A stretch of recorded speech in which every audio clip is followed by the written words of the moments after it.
loud for anybody to hear anything. I need to go and get my mouse pad or something, maybe. Yeah, I probably do.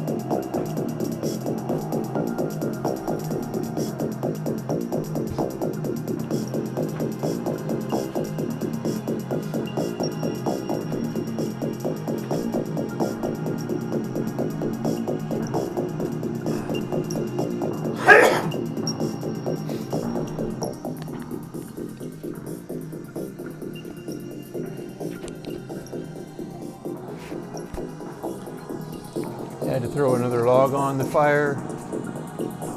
Probably should crank the gain on the microphone a little bit more. We're not compressing today, so. Hey, Bo. Been better. Not feeling super well.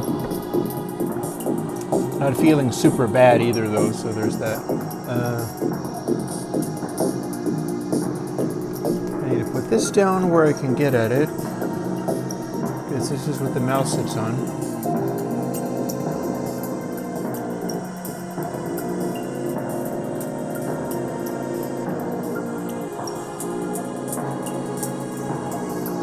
Got me some chai tea, which hopefully can keep me going while I do a little more coding.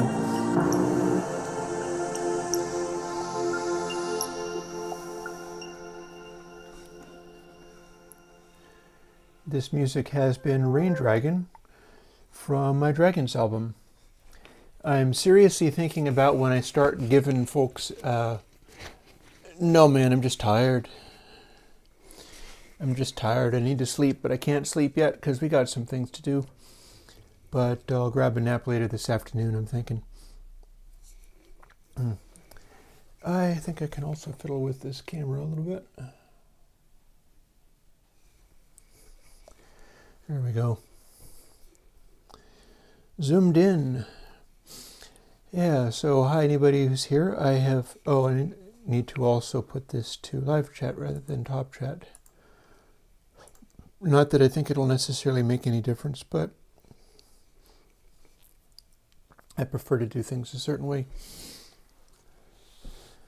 So yeah, I've just put out Infrasonic on Sunday, which is a follow-up to Ultrasonic.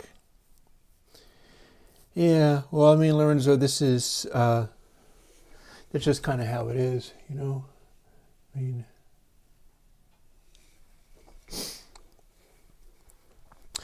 I'll make some effort. You wouldn't believe some of the stuff that I have in the works. Do you remember, oh, here, I need to move OBS way over here and down and make it as impossible as possible to look at my face on the screen. Because if that catches my eye, I'll constantly be staring all sideways and stuff. And that's no good. So yeah, you see the poster image of the Infrasonic post? Or in the Infrasonic video?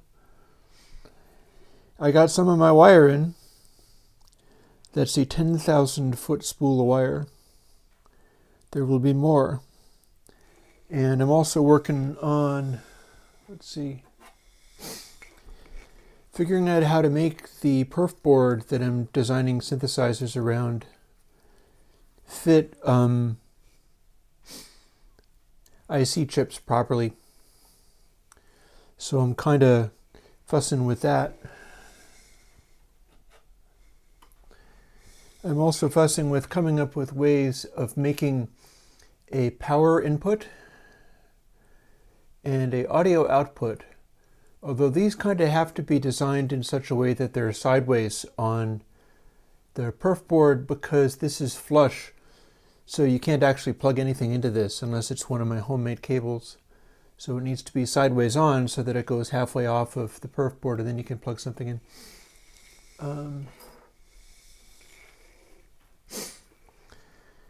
The outcome of DC voltage is literally a DC voltage. I think you mean something else. If you mean one of the numerous DC voltage remover plugins I've done, or actually I think it was called DC offset, but much the same thing really. If you mean the other DC blocker plugins I've made, Infrasonic does exactly 20 hertz and has the release deep filter. Now, I don't necessarily think that's right to do, but it's an obvious call for doing that. So it was being asked for, so I thought it would be a good idea.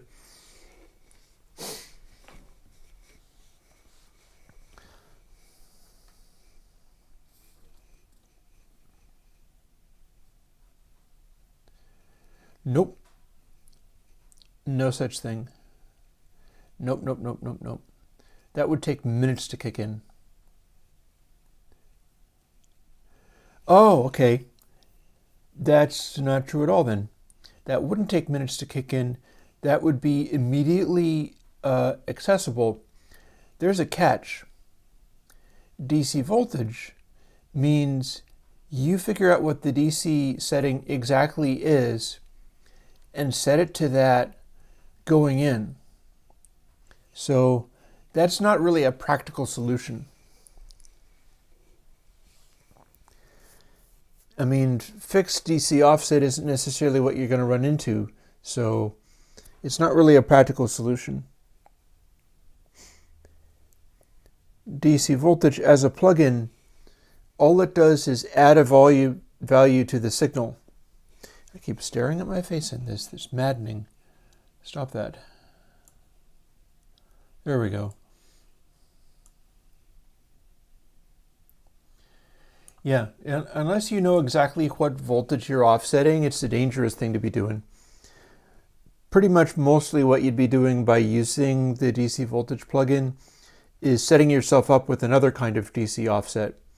Now, it would be like if you had a battery leak somewhere or something like that, so that you had a signal that really truly did just have a fixed offset and it wasn't signal related at all, then you could use DC offset, set it up and fool with it using some kind of meter until the output read 0 at a time when the track was otherwise silent. And that, or like Voxenko span or something.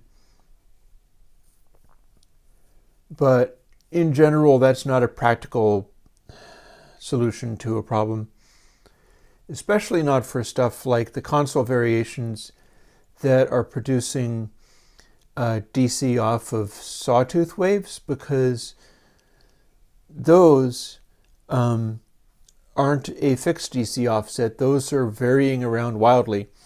So you wouldn't ever be able to use DC voltage to fix those. So let's see, let's fire up Matrix Reverb again. Oh, we're not talking about that right now. I got a little more work to do. However, that's one of the side benefits of watching my coding streams.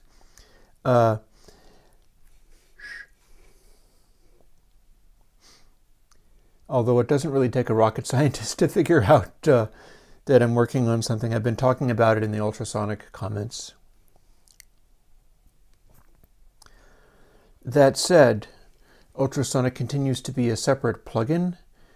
I don't anticipate building it into something like that because it's too heavy weight. Instead, I'll get to that.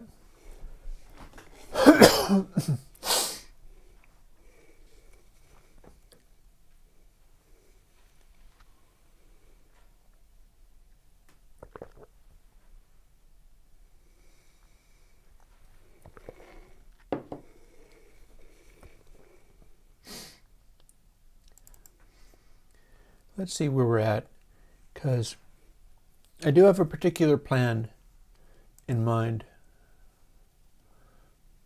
for nothing to see here. I have to go and dig this back out again. I think I called it matrix something. Yep.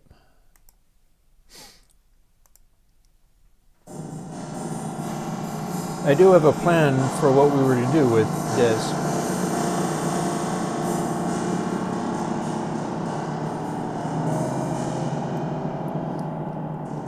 If you'll remember, I had this set up so that it was doing a big reverb.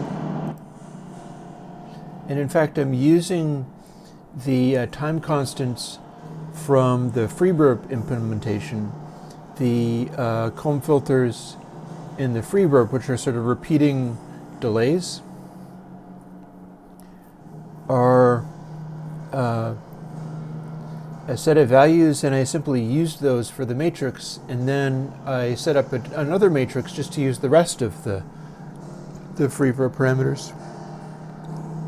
So we got like 2 parallel matrix reverbs, and at full regeneration they do this.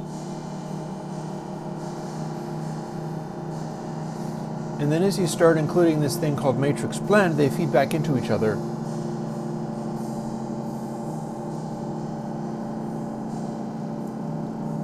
If indeed that's what this is doing.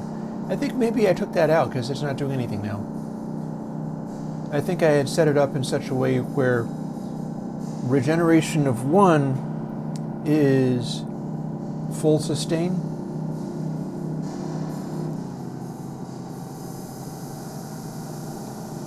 And then if I cut it back,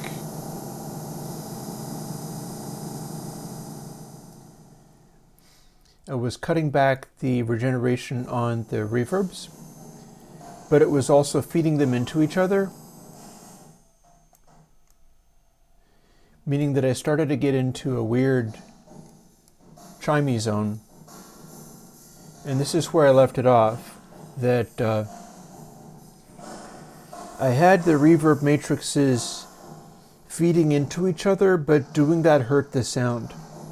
So I've had another idea as a way to maybe address that, and that's what I was going to fool around with today.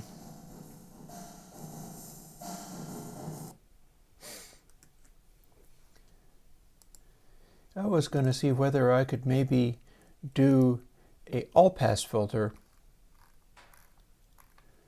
And we've got all these different things going on. And these are the ways of feeding stuff back into each other. In fact,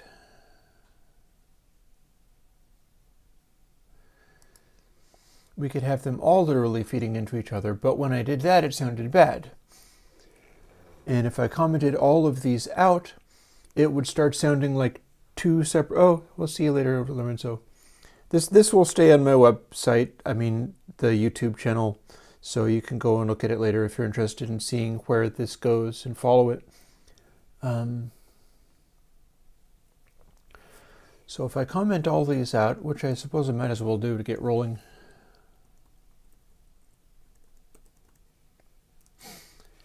See, save that.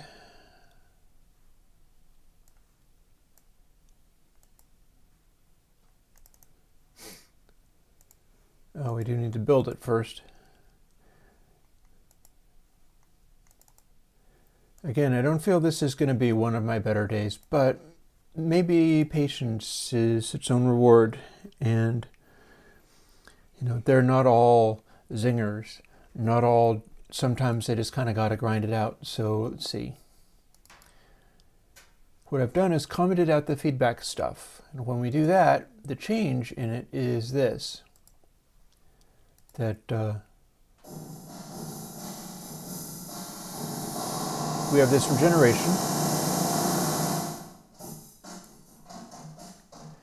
And I can turn it down, but it doesn't develop that sort of shimmery edge that the previous one had.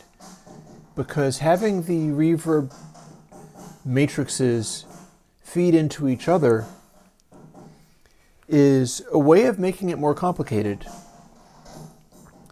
but it wasn't properly doing the thing where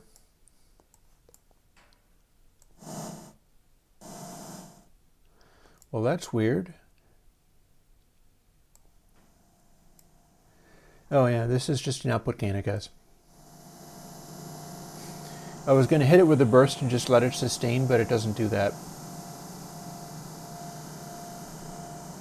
But the full crank of the reverb algorithms, you get this.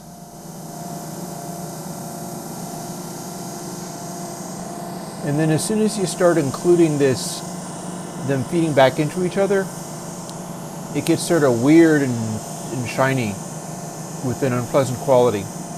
The thing about the householder matrix or algorithm is that it uses 4 little reverb tanks, all of them feeding back into all the other ones.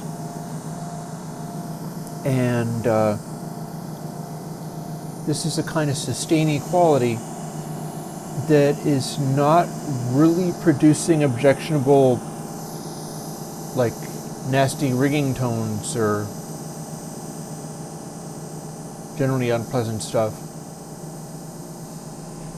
So that's like an infinite sustain, but there are still some issues with that.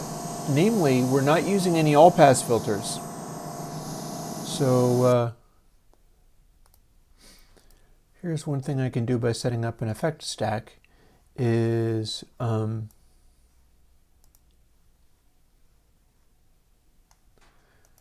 was there, so we might as well add it, and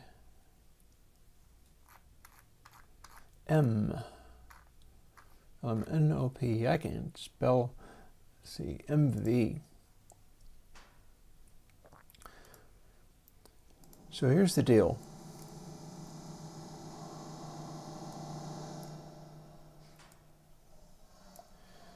We can do that, but then the deal with a all-pass filter, and we're doing it in the wrong order too, so let me fix that. We'll stop it. We will switch the order because I feel MV needs to hit first. And we'll bypass this.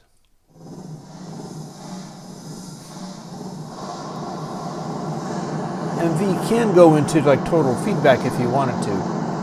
Like this is an already released plugin. But what I'm going to do is show you just a very simple all-pass filter.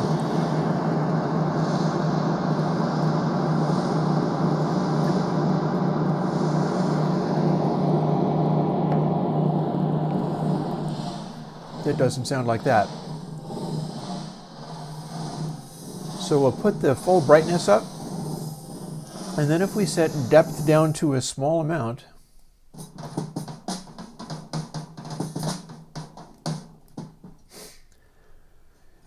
all-pass filters kind of smear and blur out the tone without changing the frequency response. So if we turn it to all wet and start introducing depth, because I think this might actually be a 0. This might actually be nothing happening.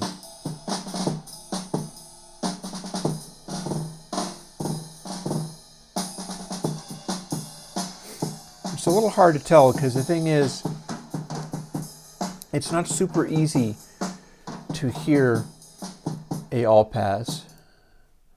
Let's also try something else. Let's try phase nudge. If I've got that here, which I should, there we go.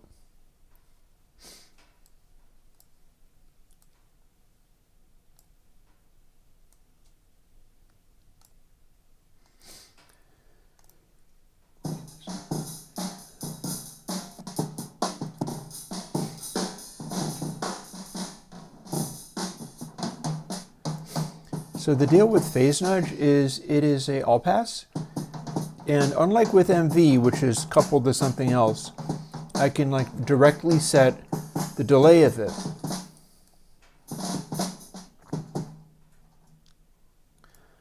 And what we get, in a very long delay, you can hear the echo effect of it. It's doing a certain kind of feedback on itself.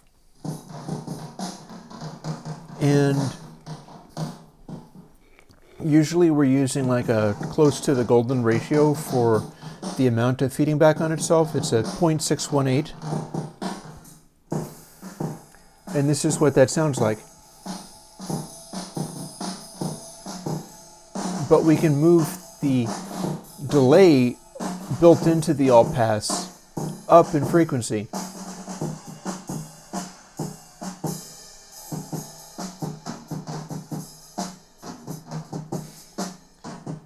And the difference between dry and wet there is dry is much more direct and transients are normal. Wet means you're still getting all the same frequency response that you had before, but it gets smeared out. Now let's kick in matrix reverb again.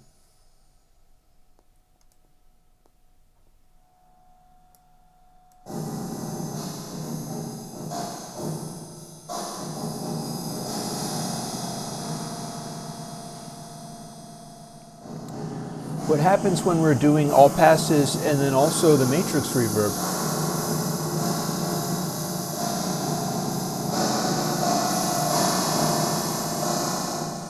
is you can kind of hear there's this very fast fluttery quality to this.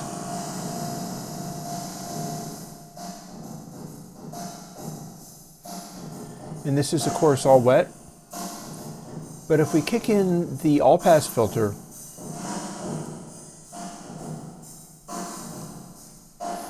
it stops sounding quite as much like a whole pile of little flutter echoes.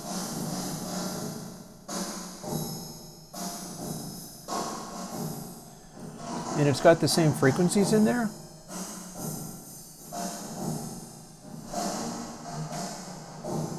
But it's getting smeared out in a way where you can't really hear the matrix verb going on. It's more of a continuous flow of reverby sound rather than a pile of little quick echoes. And that's what the all pass does. Now we've also got MV here as a possible, because one of the things that the all pass filters will do is they will soften the attack.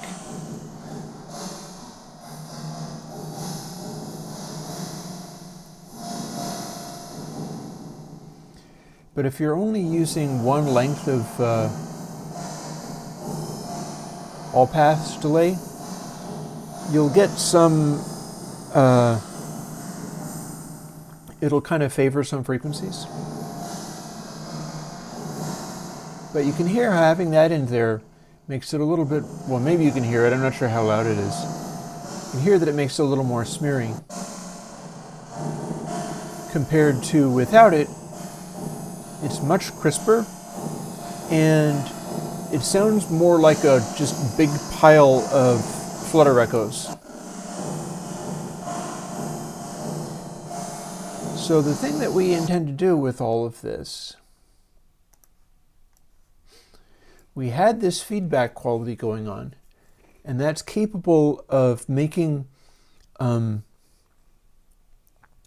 sound more complicated rather than just being literally two householder reverbs in parallel with each other.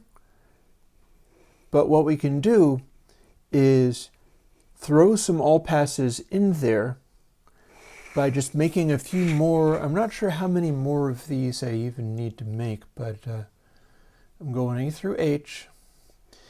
I, J, K, L would be the all passes. Let's go and see whether those are in functioning condition. As in, do I have them that I could use? Looks like I do. When this is finished, I will set this to appropriate values, but right now this is just setting up a whole pile of little reverb tanks, little delay lines that I can use for any of these purposes and just kind of run with it. So these are already defined, and now I'm just going in and fooling with them, doing stuff with them. like we're instantiating them, we're making them be all 0, they're ready to do anything that we want with. These parts are only relevant to the actual delay lines that we're using. And this is the total size of the delay line, which is larger than we need. And then these are the actual sizes of the delay lines. And everything else here is not being used at the moment. Yeah, so the idea is we're going to see what it acts like to be bleeding and we might actually even need to use multiple banks of all passes. I'm not positive. It's like either I need 4 or I need 8. But I could probably start with 4 and go with that. And since the introducing this cross feedback thing that I was doing was leading to a neat effect, it was a cool sound with character, but it was unpleasant. Oh, and the reason I'm using these values is these values are straight out of the old Reverb algorithm. I think they're based on experiments with primes. In an earlier stream, I was talking about how I had set up the values here as a big pile of prime numbers, and I also explored superprimes, which are the list of prime numbers, but you use only the ones that are an index number that is itself a prime. So you use like the 3rd and the 5th and the 7th and the 11th and so on. And that spaces them out. There's no other purpose beyond that. It's just that it's using prime numbers and then using a list of prime numbers, and the spacing of that is also prime number sequences of the ones that you're picking. That's not necessarily the most helpful thing, though, because there's no functional reason to skip over certain prime numbers. So what might be better, one of the things I was talking about is how I wanted to have it set up so that my delay tanks for the reverb were using prime numbers, but the spacing of it needed to be from a delay length, like if the longest delay counts as 1, the shortest delay should be more than 0.5, because otherwise you just end up doubling them up. You'll have a delay that is like exactly twice as long as the other one, so it's just doing the same echo but every other one. And that's not useful for what we're doing, so we need to have a spacing that is kind of similar. It's prime numbers so they don't literally duplicate frequencies, but also the spacing needs to be kind of from about 0.5 to, or maybe 0.6, or who knows, maybe it's golden ratio, maybe it starts at 0.618, etc., etc., but then extends upwards pretty evenly distributed to 1 for whatever total amount of delay line you've got. And that way they're spaced out in such a way where they never overlap.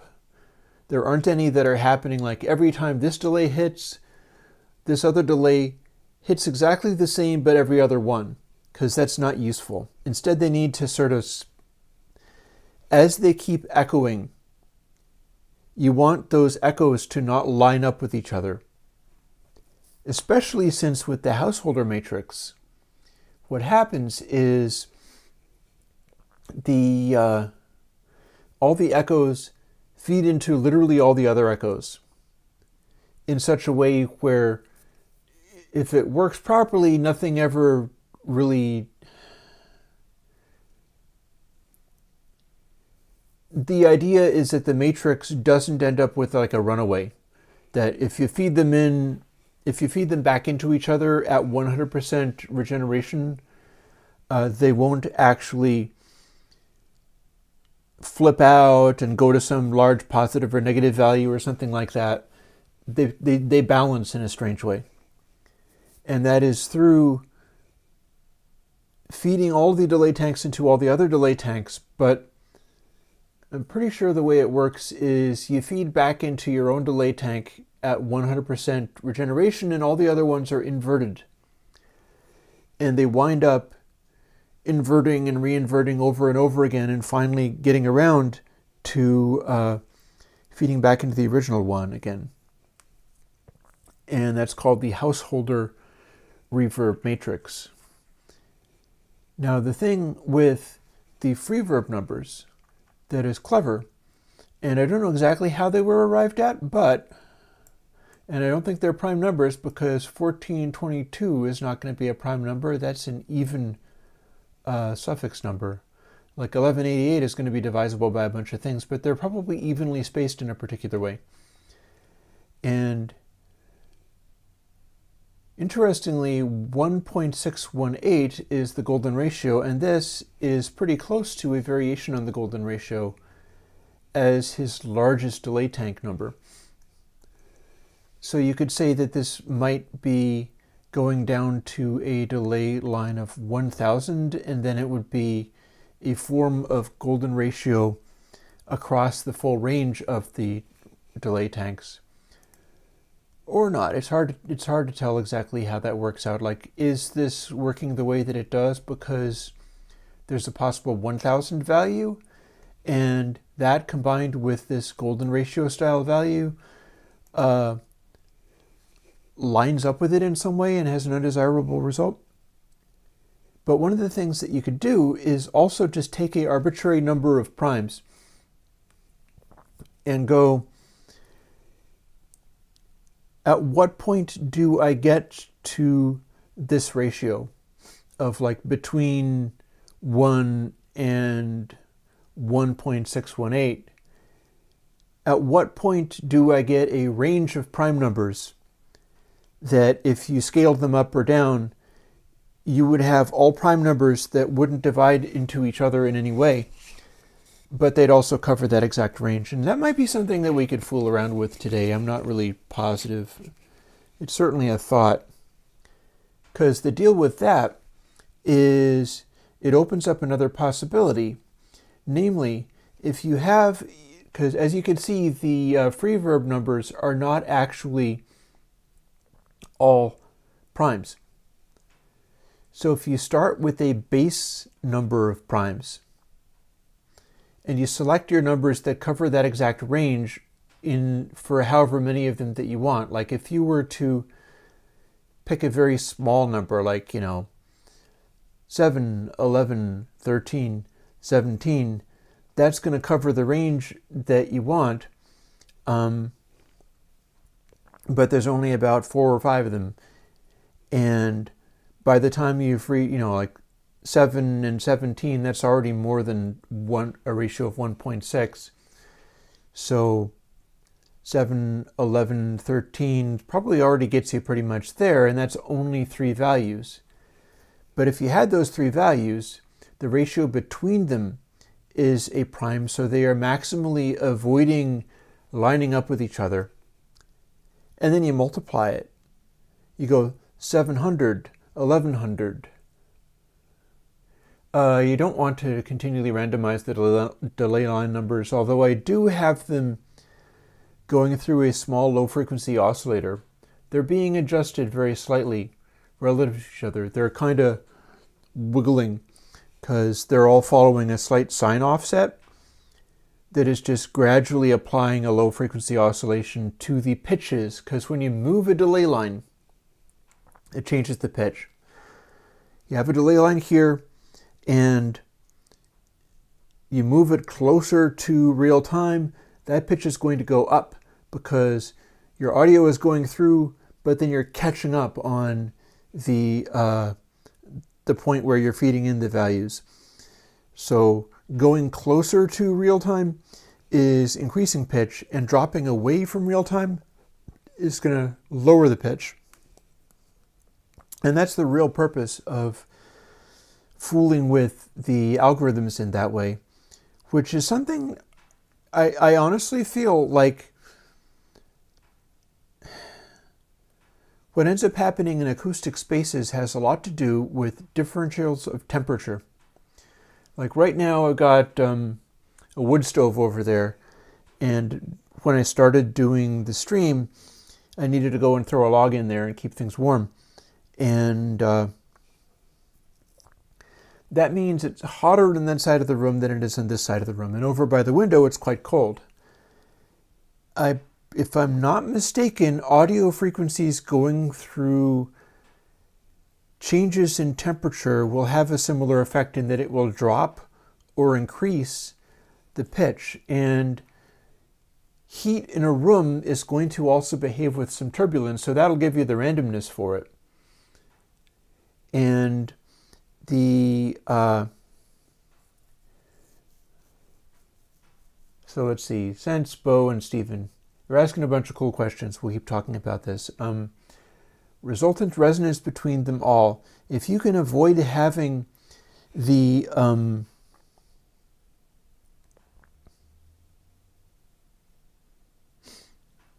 numbers divide into each other, you will tend to avoid having unpleasant resonances among them all.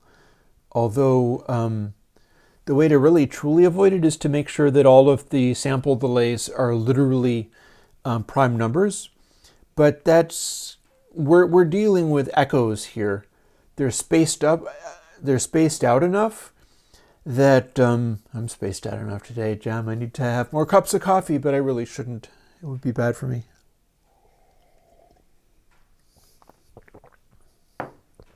Chai tea will do, as I try to teach people how reverbs work.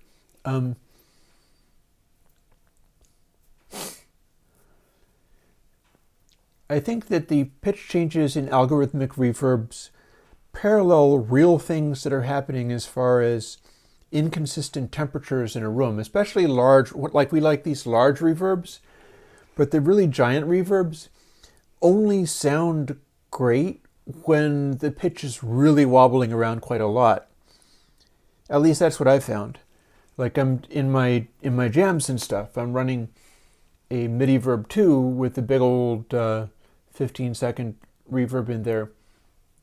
But I find that if I want to make it be huge, I need to throw it through the Effectron, which is a digital delay. I'm using that for a pre-delay, and I'm also throwing some regeneration on it to just further densify everything. But I'm also using it to use its width and speed, its modulator, to sometimes quite radically change the pitch of what's going into the reverb, and that makes everything way, way huger than just having it go direct. And if I'm doing like crazy space noises and stuff like that, which I will often find myself doing, that's generally going to be how that's done. It's like I can feed a synthesizer note or an oscillator into there. And yeah, I'm actually using patch 29 more than patch 28, but I have also noted down that patch 28 is another very desirable one to use. But when I'm going through the like depth of space type stuff, it's going to be going through the Effectron. It's going to be going through a digital delay that's throwing a little more regeneration on there. Although I've got its delay factor as fast as possible so I don't lose too much in tone. And I'm going to be throwing the equivalent of Airwindows Vibrato, because that's all that is. All it is a vibrato style effect. So, Bo, you can be in the box all you want and use a digital reverb and throw vibrato on in front of it, perhaps at a nice slow modulation there. And that will give you the immediately huger and spacier effect. So this is what we're doing with matrix verb. Now here's the thing. Shall we try doing the all-pass filter, or shall we? I started talking about it, but I didn't actually do any of it. Or shall we start doing the new delay times? Because the thing that I was talking about, if I have these two householder matrices, I can define these numbers to be multiples of prime numbers, and I can tell the multiple to be, you know, prime number multiplied by X. And I can set that in the interface so we can have a control where we change the size of the room from tiny little room to ridiculously ginormous and huge, just all sustaining echoes. And if I do that, what should happen is, do sit here in Bitwig creating banks of simple delays. That's what I'm doing in Xcode.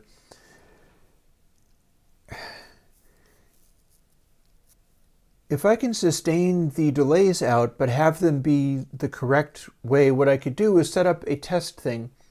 Have just one snare hit, for instance, and a whole bunch of silence. I'll have that on a loop, and you'll be able to hear what that does. In fact, that's such a good idea that let's jump ahead.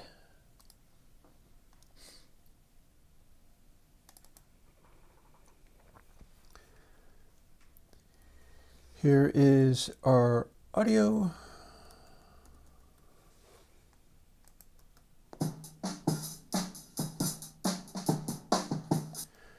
That's a good snare hit.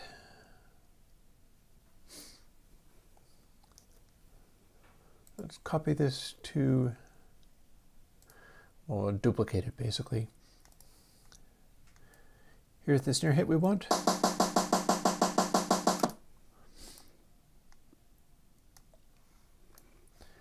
We'll tell this to be silence. Boop.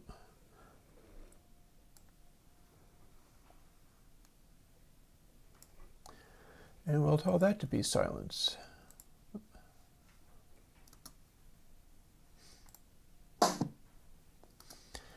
And edit out that further noise. I mean, I could leave it, but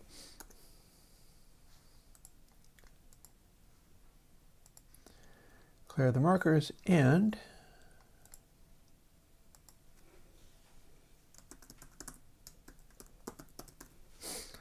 we'll call that snare silence.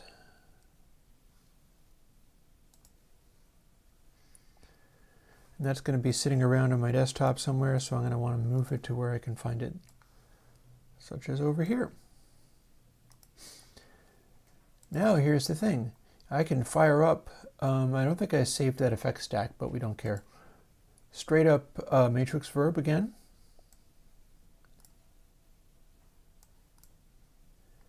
And now with no vibrato or alteration, we get this. Oh wait, that's only on one channel. What am I doing?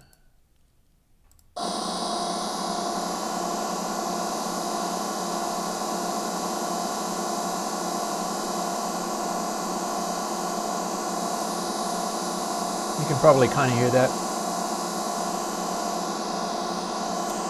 So this is what a householder matrix does.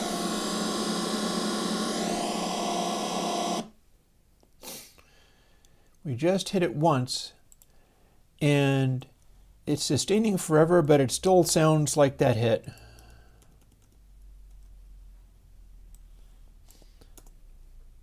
See if that once more, and if we do this, and we use the householder matrix, or the multiple householder matrices that we're doing, this is what that does.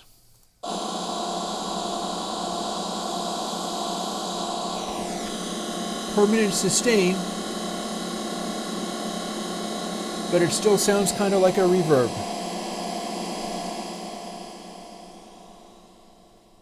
And if it fades off, it fades off. Or we could do it like have a vibrato in there. Wait, that's still with full regeneration but some vibrato? Yep. The householder matrix can run with all the feedback at 100% without blowing up or sounding stupid. But as soon as you have two of them talking to each other or do anything else that's unusual, it kind of goes insane. And here's something that we'll do where we've got the 100% regeneration, but now we have vibrato. So it's still 100% regeneration, but now we have pitch bend.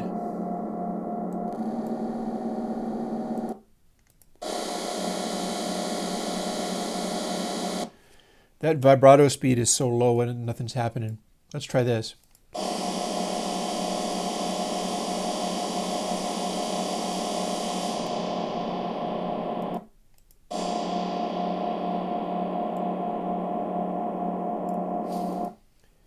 A little difficult to hear how it's doing it, but one of the things that's happening is doing this, all those delay tanks are slightly modulating, and that means that the position between the samples is interpolating. And that means halfway between moving from one sample to the other, it's effectively doing 100% averaging. And that makes it dark. So it sounds like this.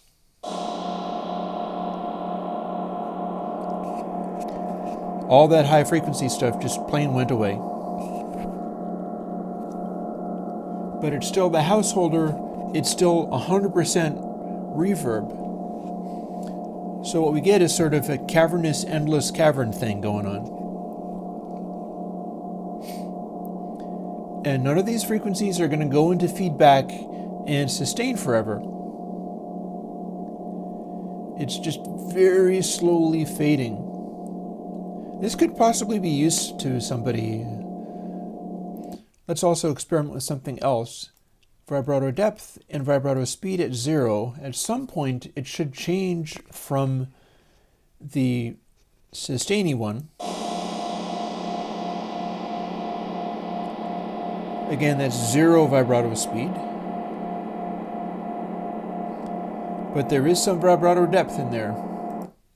Oh, if I had vibrato depth to 0, this sustains forever.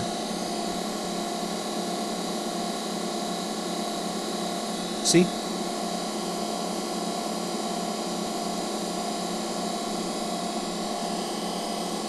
That's the householder matrix.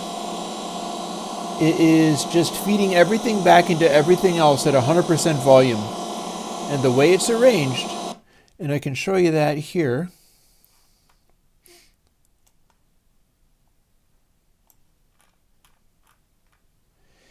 This is the way the householder matrix is arranged. It uses 4 little reverb tanks, so I have 2 of them. And you see that the feedback is, Interpol is essentially the delay.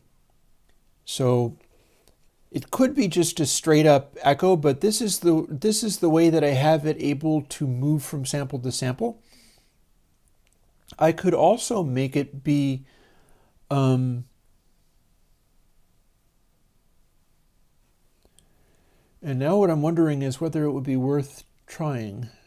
Want to hear what it would sound like with reverb, with vibrato that is not interpolated? Because here's the thing.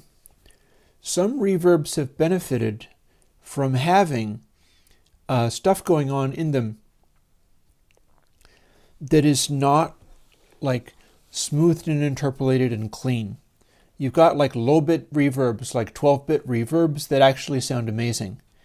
And the reason is that in the middle of the reverb tail with all this other stuff going on, some of the crunchiness from that just starts sounding noisy.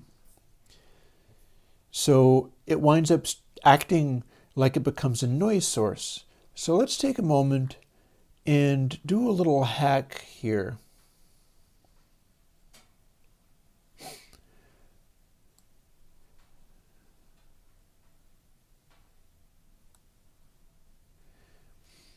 So we want this piece, and we're going to just do these over. But we've defined that stuff. Now we're just going to override it. We're going to replace what we had with something else. And the way this was working is we're taking a sample and then multiplying it by 1 minus offset A minus floor offset A. This is the degree to which it's stepping over into the next sample.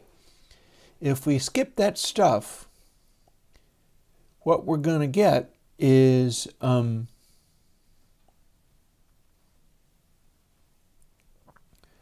see now.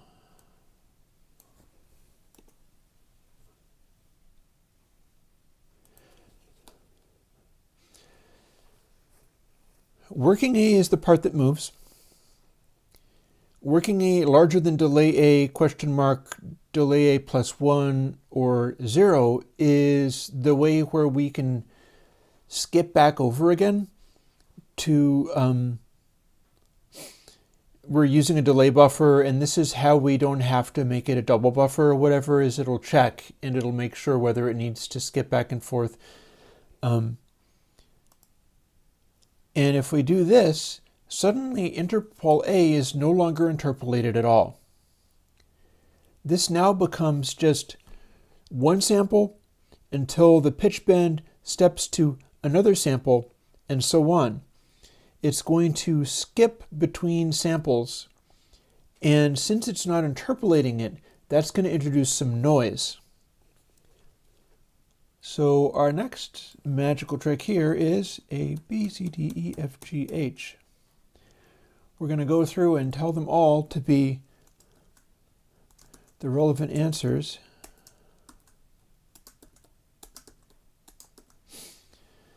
We'll do them all over again. Because we can just delete this when we're done, assuming we want to. Maybe it'll be so amazing that we're going to want to keep it. But what's going to happen once I've done this is we're going to have exactly the same thing with exactly the same vibrato, but the vibrato will no longer make the tone go darker. Instead, the vibrato will introduce noise while it is shifting the pitch. It'll be a kind of, it's going to be essentially like a quantization noise. And it'll be a high frequency noise, and you should be able to hear it.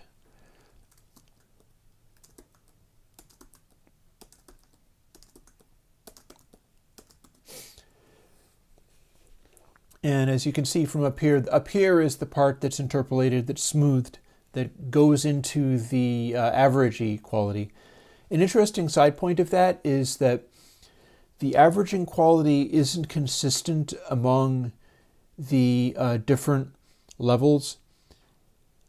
It's at its maximum when you're halfway between samples, and if you're directly on a sample, it's not happening at all. So it's not a consistent darkening, it is an inconsistent darkening. And we're going to switch over to having a complete non-darkening.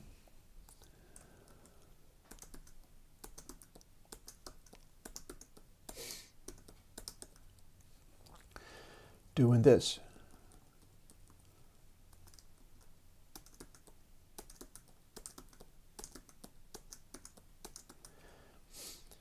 When you do it in this way, sometimes if you type the wrong thing, it takes a long time for you to figure out that you typed the wrong thing. Again, the reason I arranged it in this way is because it's more obvious to me how it works. You can see, this is 8 different versions of whatever this is, and you sort of work it out. Householder.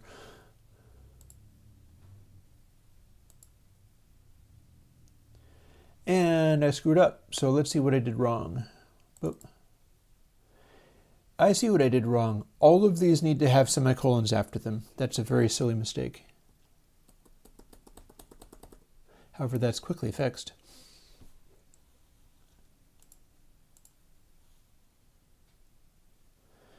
Also, if you're programming in C, you can do stuff like that where you forget the one semicolon and the entire thing fills up with errors. Because it's trying to interpret what it's supposed to do, it's run across this one stumbling block, and after that point it just loses its mind and has no idea what it's doing. So never get daunted by numbers of errors in a C compiler, because you could be just tumbling across all kinds of issues. Let's see now. So we're going to save this.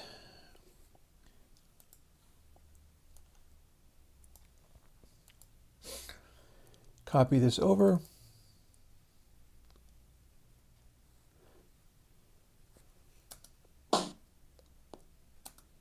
There's our snare hit. And here is no change. Again, householder.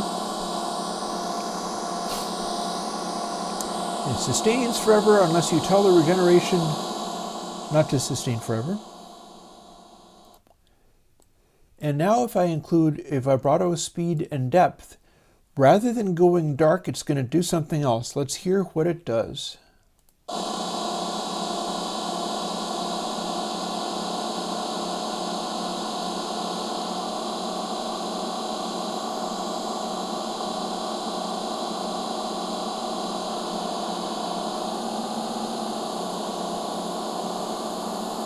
It sounds a little like it's not modulating any longer.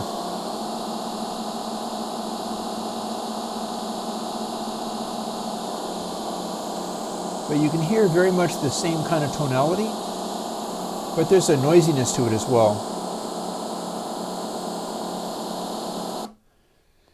Like what we've got is a difference between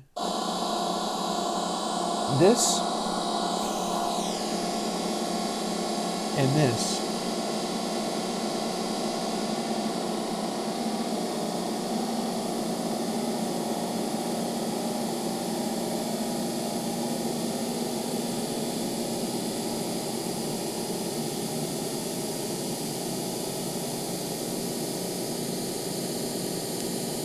I hear a hissiness going on. In fact, we can take a moment and replace this with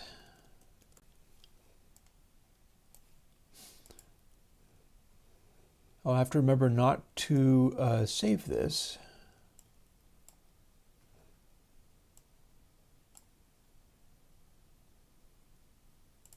Oop. That's way too loud and long. Let's make it much shorter. Now if I do, oh, hang on. It's going to play from the playhead, so I'd be missing it. Now if we have full regeneration, this should show you what it's doing. We'll have householder, infinite reverberation.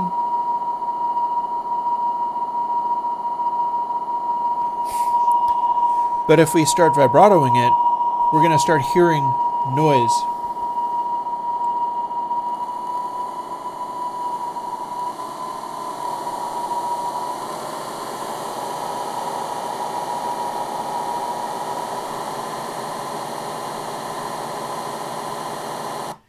Actually, let's take a moment and test to see whether this vibrato thing is gonna actually modulate or if it's just doing it once for some reason.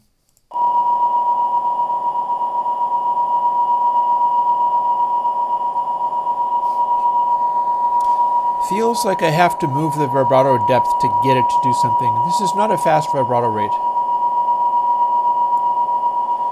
But it seems to be only happening on the in, which is kind of funny. That shouldn't be happening. I should look into it.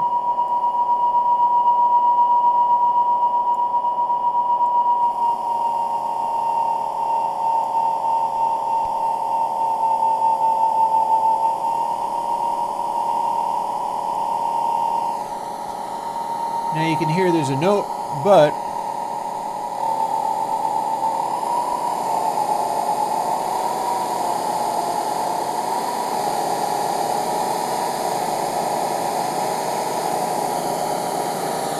we're turning it into destroying noise.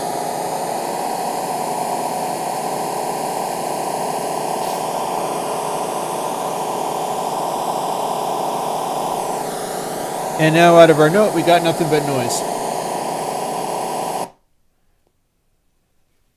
But what's puzzling me is why it's not continuing to modulate in the sustain, so I'm going to look into that for a second.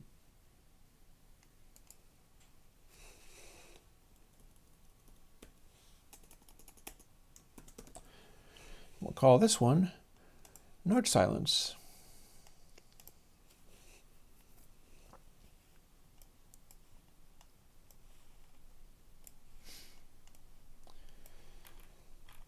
So here's our code. Why are we not modulating? Vibrato speed, vibrato depth.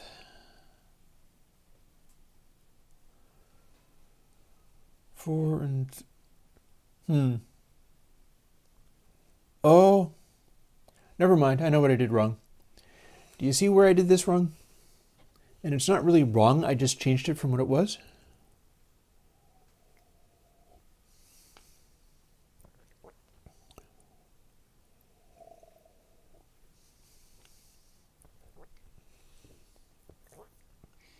I was working with the earlier version of this plugin where stuff was tied to the regeneration knob.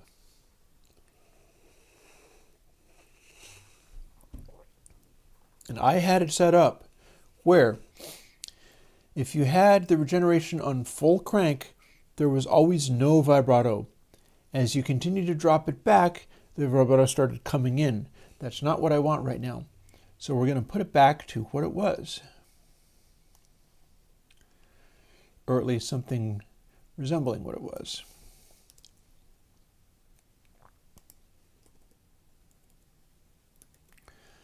Hang on to that in case we want it for later. It was parameter 2, which is now going unused. And I shouldn't really need to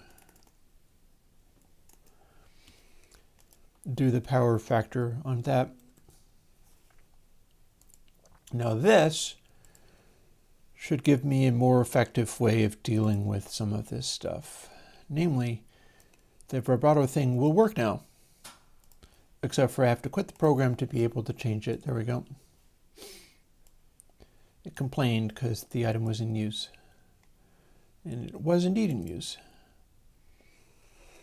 So yeah, now that we're not tying those things together, here's our beep. And here is what that stuff was supposed to do before. Depth 0, speed 100%, speed 0, regeneration at 1. We now have a sustain.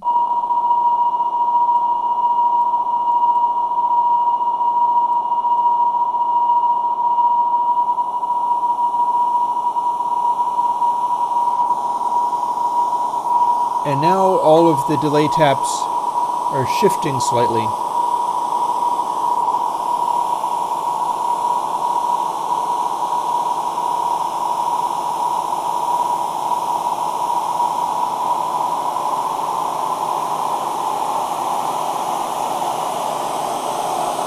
And it becomes a roaring of horrible noise. I'll show you that effect stack in a moment. This is what it sounds like starting off with that.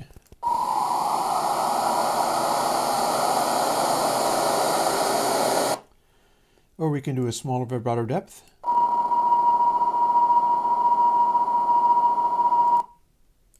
little more than that.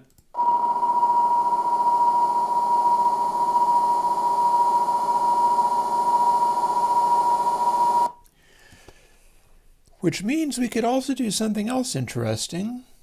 Namely, we could do a blend control between the darkening effect and this effect, because they both have their merits. Like the darkening effect, you heard what that does. That just makes stuff be super dark immediately. But when we're not interpolating between we're doing the pitch shift, but we're not interpolating between samples, we're getting that noise that builds up is literally quantization noise.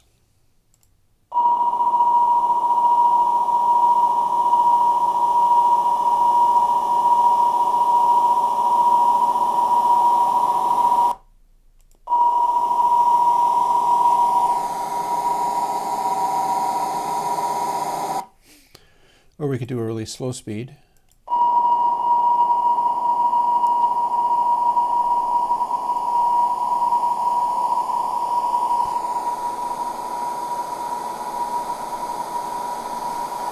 And you hear the noise building up.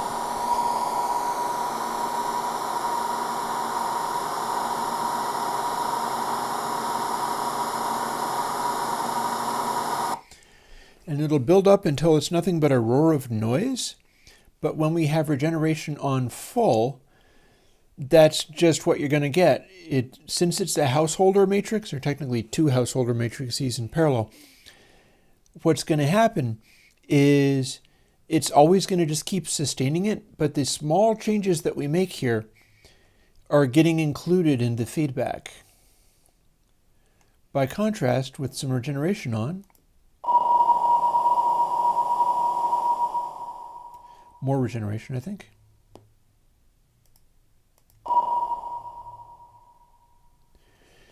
Now that starts sounding like ASDIC. That's like sonar.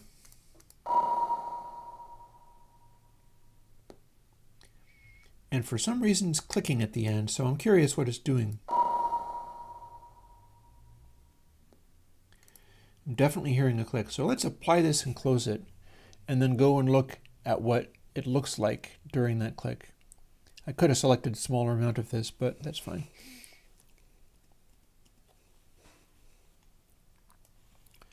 Zoop.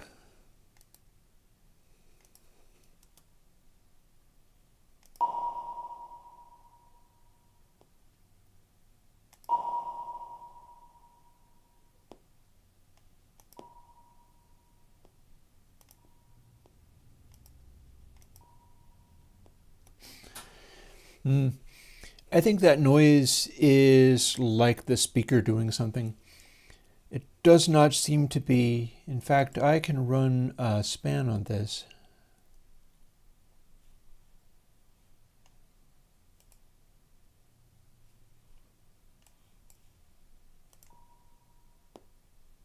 Yeah.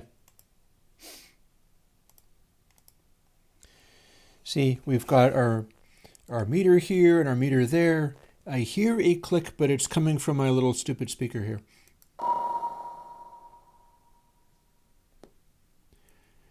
There's an audible click, but nothing showing on the meters. It's not part of the waveform. It's not part of the DAW. Anything like that.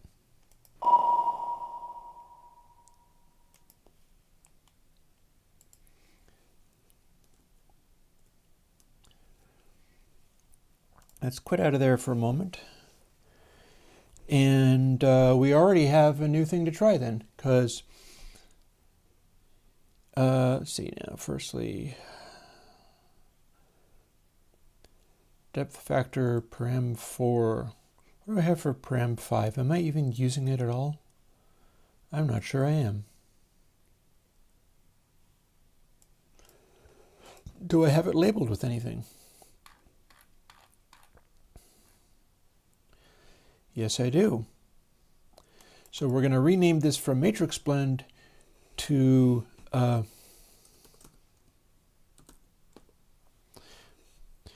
Interpolation Blend.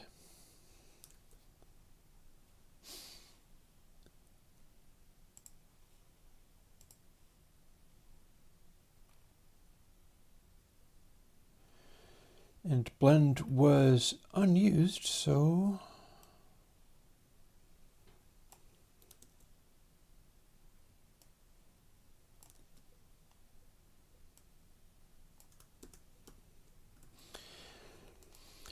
now blend, which wasn't being used for anything at the time, is what we're going to use to go between this interpolated value and the output value that we want. So what we've got here is, see, this is another case where I can kind of throw a quick little variation in. I'm just straight up redefining this. So Interpol A becomes the one with the noise, but it already was the one with the smoothness. So what I can do here is define it as,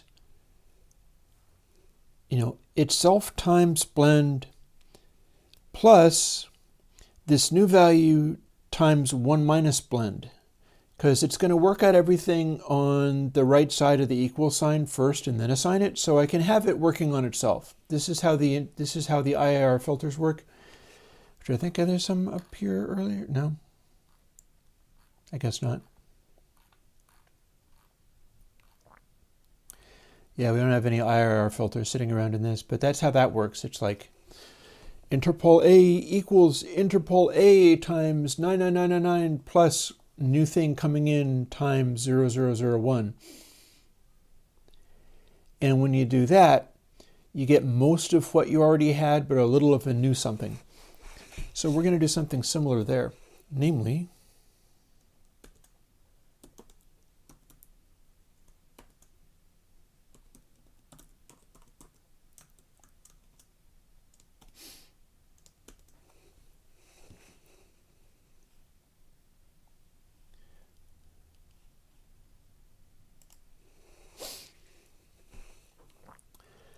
now if we want brightness to be greater going from left to right, like turning it up would cause it to be brighter and noisier, and turning it down would be making it darker. We're going to want the original one to be 1.0 minus blend. And I'll tell you why. Because that means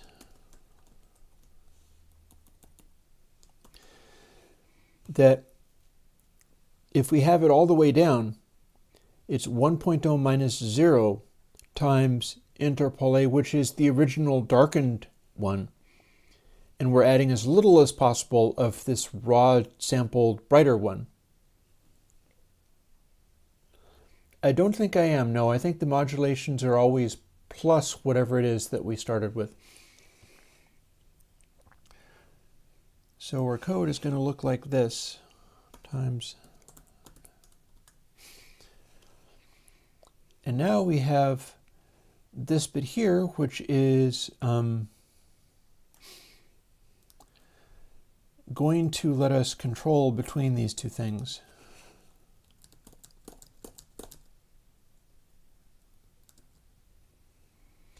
Oops.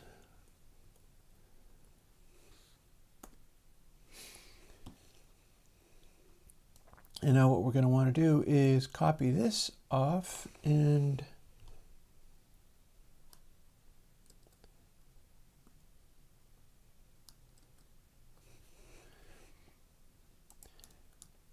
I'm going to click for these, I think, because it's going to take too long to use the keyboard to space over to them. And as you might imagine, I have to also step through some of these so that I'm assigning them to the correct things. So these need to be A, B, C, and so on.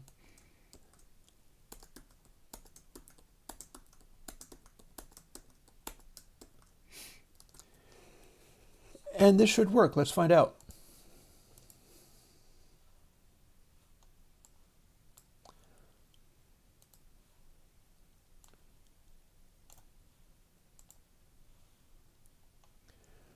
We'll do the note silence again, because we're telling the difference between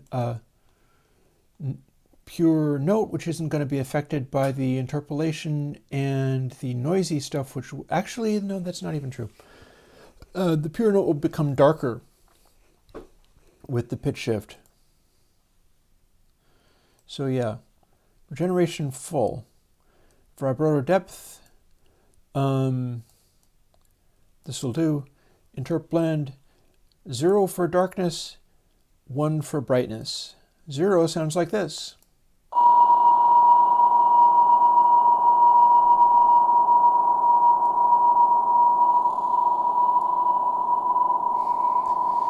Since it's a note, you're not hearing high frequencies out of it, and it's going to take a lot longer to decay because it's a mid-range note. But that is what it is doing. You're also hearing the low frequency artifacts.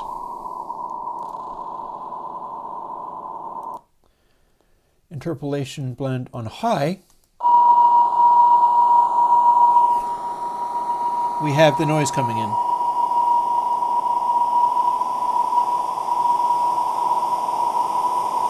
And we can, in fact, move this on the fly.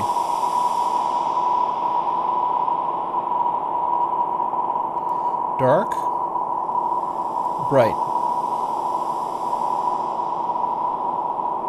Dark, bright.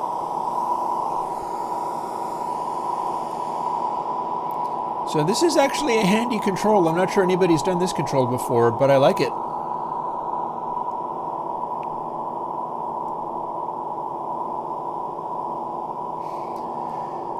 You can kind of try to work out like what degree of brightness being added sounds good for like an infinite reverb space.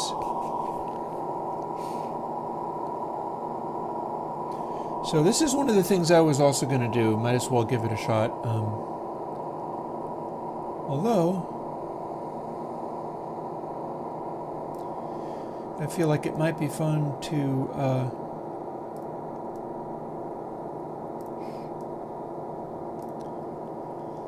set this up like here.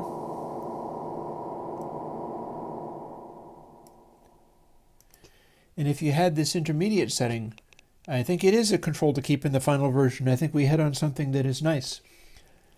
This is what that reverb tank now sounds like with the note spike in there. There's a sort of whoosh to it. But it's also darkened. And by the same token, I think if we close this, it'll remember its settings. Close that. Let's go to our snare sound and do the same thing.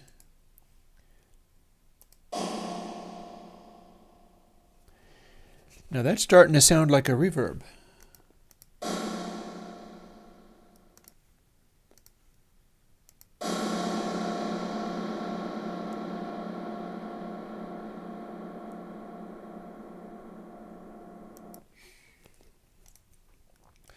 And then if we fire something else up, like the drum track that this was taken from,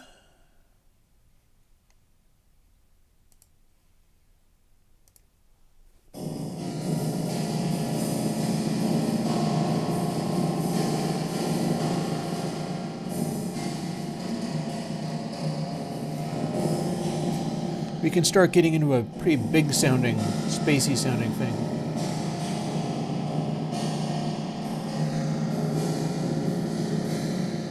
And if this is too dark,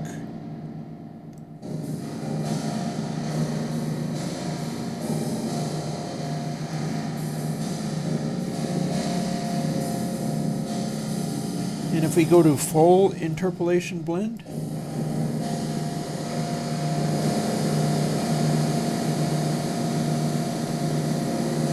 it's going to gradually change everything to high frequency hiss.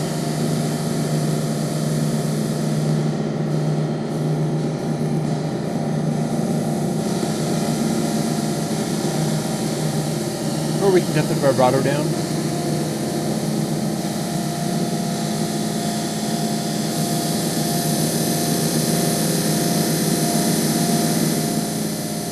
Oh shit, now we're just distorting.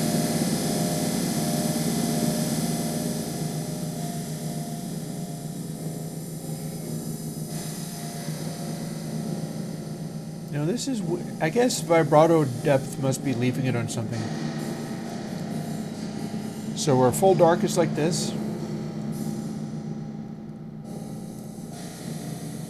And then the full bright is like this. It's not exactly the same as unmodulated.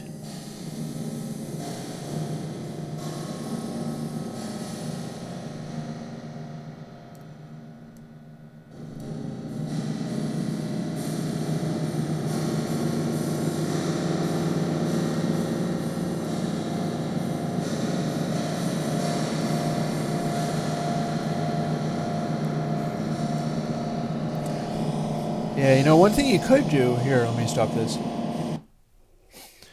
One thing you could do is work out, perhaps experimentally, because there are recordings of things like cisterns and giant concrete bunkers. So you could get a piece of audio that was a real-world phenomenon and work out what degree of that blend was the most natural and use that. That could be actually a good call. Because the thing is, if you do the straight up householder matrix, there is no nonlinearities to it. It's not going to darken at all. But if you do the vibrato and have it fully interpolated, what ends up happening there is it darkens too fast. At least to my ear, the interpolated version darkens way too quick. And it kind of sounds like an oil tank or something. Whereas this brightened quality is just about, seems to be about right. So now one of the things I was going to do was try the all-pass filter. I've got about another half an hour, hour max, in the amount of steam that I have left. It's been a good work day though. So the question becomes, shall we do the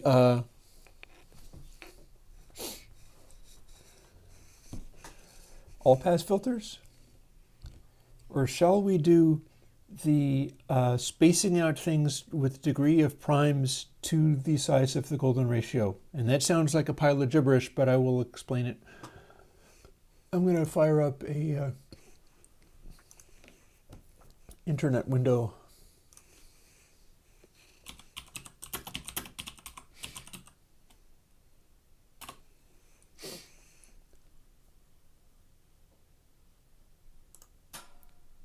Yeah, so list of 1,000 primes.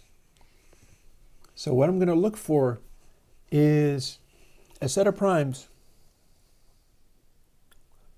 where I can have 8 of them, and the 8th is about 1.618 times, perhaps a small amount less. Fair enough. That had my interest, I gotta say. So if we were doing 1,000, for instance, because we're already at a position of about 1,000, I am looking at, maybe you can see this list. It ain't nothing but a list of primes. And this is going to be more than what we need. So 1,009. So 1, 2, 3, 4, 5, 6, 7, 8. So 1,009 to 1,049 is way too small a difference. We're going to be doing much, much smaller numbers than that and then multiplying them up to make them reach the size we need. Let's take it down to around 10. So 11, 1, 2, 3, 4, 5, 6, 7, 8. That goes 11 to 37. That's a factor of about 3.7 times. That's too much. Let's split the difference. We'll try, no, we will not try 100 because that's what we just did. 300 perhaps? 307. 1, 2, 3, 4, 5, 6, 7, 8. 307 to 349. That is already too small of a distinction. It's 349. That's a factor of 1.1. We're looking for a factor of 1.618 or slightly less. So let's keep exploring. Because, yeah, so 10, 100 is probably too much. Let's have a look at 50. What I'm going to do is 53 is the first one I'm looking at. 1, 2, 3, 4, 5, 6, 7. 53 to 79. So if I do 79 divided by 53, I'm going to get a number. And that is a factor of 1.49. We're getting closer to what we're looking for, but we want a little bit more than 1.49. So let's start from 47 and see where that takes us. I'm trying to figure out whether this is the process they used or not. Perhaps not. 1, 2, 3, 4, 5, 6, 7. So 73 and 49. It's 1.48. Oh wait, 47. I should recalculate that then. That's 1.55. I'll try 43. It might be too much. Hey, David. 1, 2, 3, 4, 5, 6, 7, 8. 43. 73, rather. Okay. Using the primes 43, 47, 53, 59, 61, 67, 71, 73, I get a spread of a factor of 1.697. That's a little more than I had in mind. So I'm thinking we'll go back to 47. So what I'm going to do is start doing these.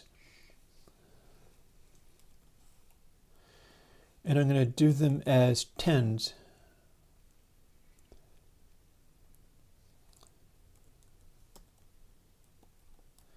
And we'll see where this goes, because that's a good way to start. If I just did the actual prime numbers, they'd be so small that it would be impossible.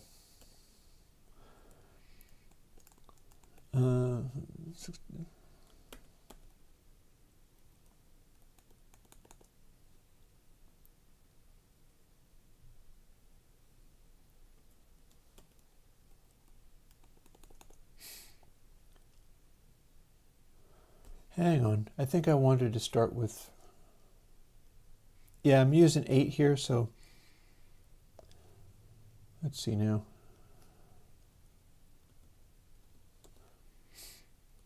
We'll find out fairly soon whether it sounds any good or not. So this is strictly a prime number spacing, and then we get to expand it outwards any way we want, assuming this works. And we're going to find out real fast, because this is going to be a very tight, small little reverb sound, this. Very different from what we had before. Snare silence, so we can listen to the decay. And here's what we got by setting it to this very high-pitched Interpol blend. Set these down, set a generation all the way up. And here's what our new reverb constants sound like.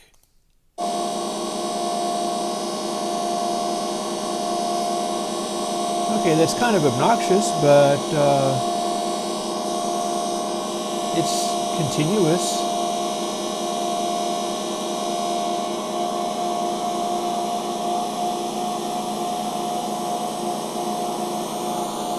And here I'm manipulating it. It's rather quickly turning into a noise that's kind of reverby in quality. Like, this is with no blending, so it's not going to go dark. Although I could make it go dark. Let's hear what it sounds like going dark.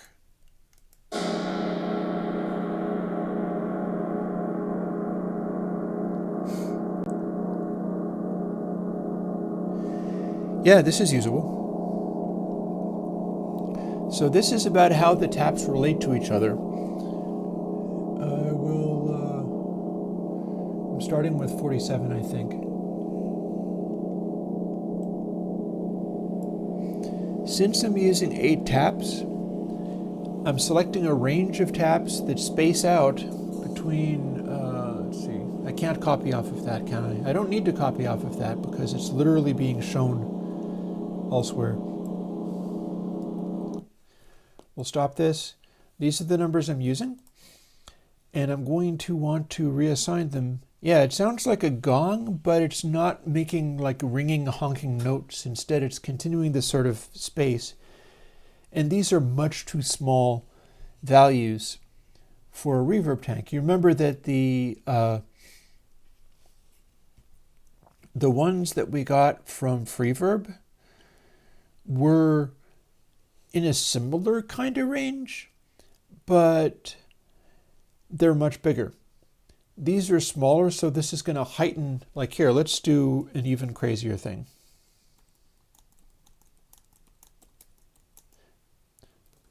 This is going to sound like a pipe or something. This is going to be terrible, but you should be able to hear it. This is 10 times as fast.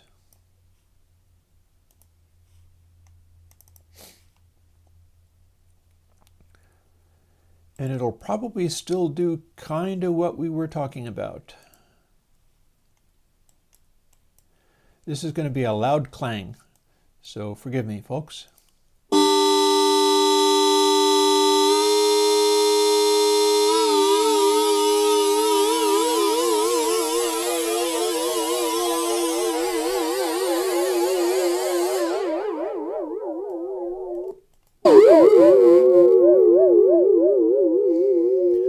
See, you normally don't get to do reverbs at audio frequencies. It's the equivalent of a small metal box.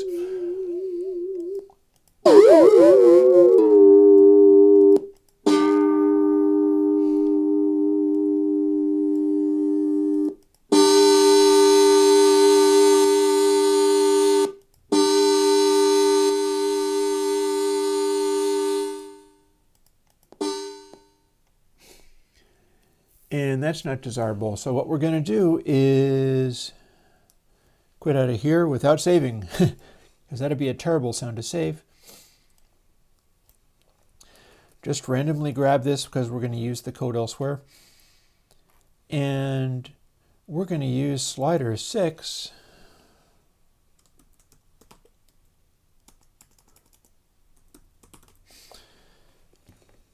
Actually, scope is a silly word. Size. This is what this is, size.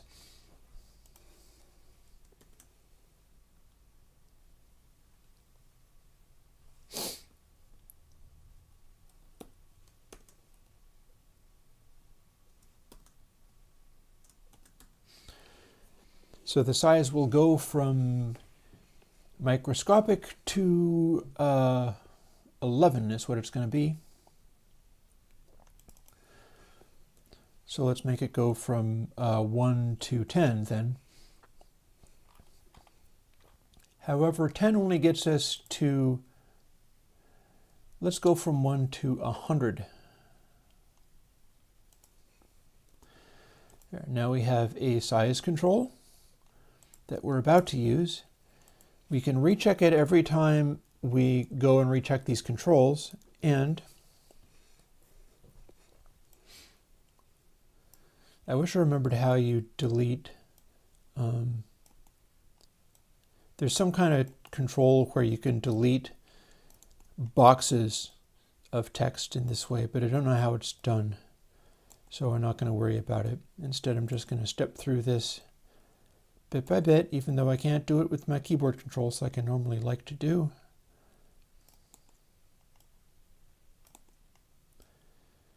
Because the mouse is faster at selecting this stuff than it would be to just use the arrows and such. And now we're reassigning this as we go. The size of the buffers is large enough to fix any amount of these.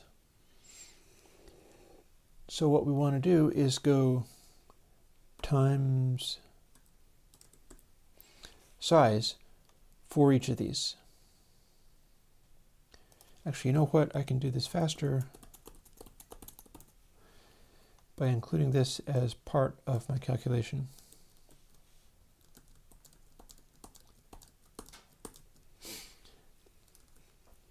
Now we're reassigning delay on the fly. And I don't think we renamed it, so let's do that. It's always helpful to tell you what you're doing.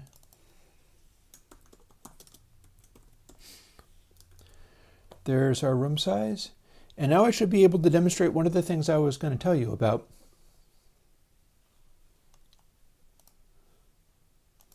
Let's delete out of here. Make sure it's built.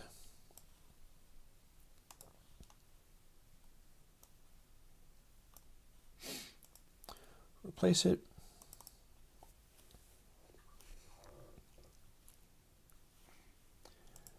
And fire it up. If we have it at room size of 0, we have our annoying sound again. But if we make it bigger,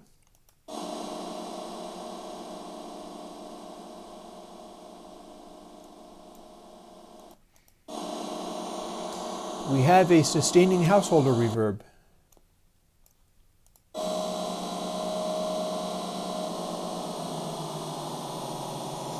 And in fact, we can manipulate it on the fly, although it's going to be dirty because it's readjusting what's in the sample buffers without actually cleaning them up in any way.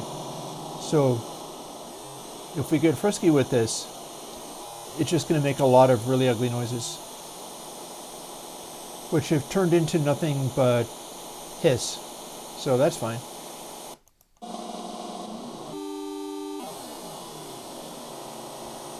But this is kind of what the householder thing is about. It's being able to set this kind of stuff up in a way where it sustains, but it's not building up any frequencies in any particular way. It's just going to kind of go.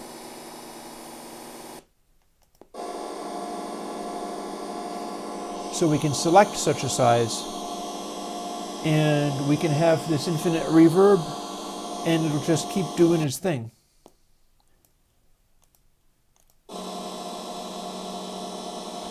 Now this is the thing I was going to show you.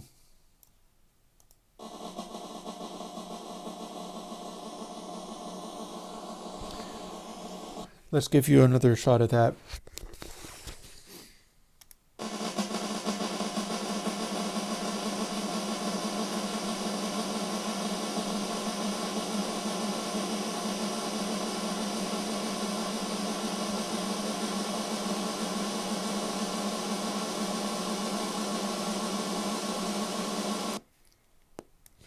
Make it louder.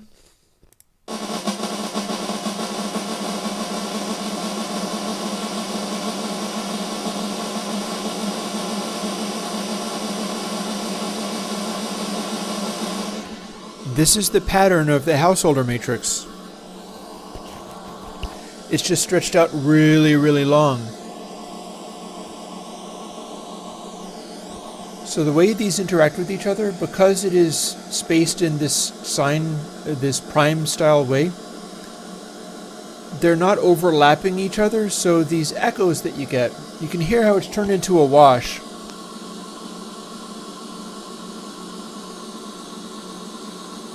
But it didn't start out as one. The initial ones were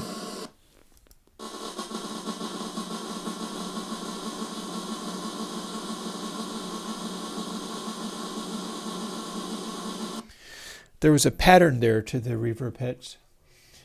And I can actually take a moment and make that even more obvious. Let's manipulate this snare head.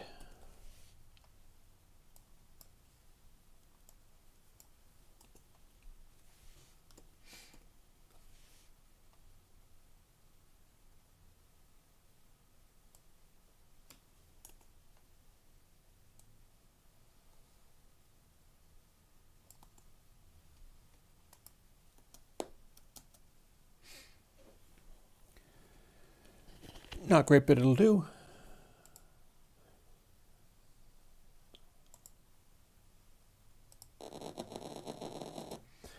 Actually, no, that sucked. Let's do something else. Let's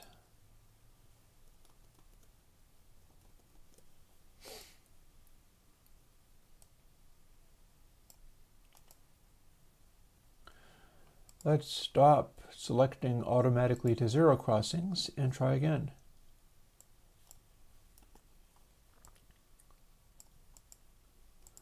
We are going to make a single tick.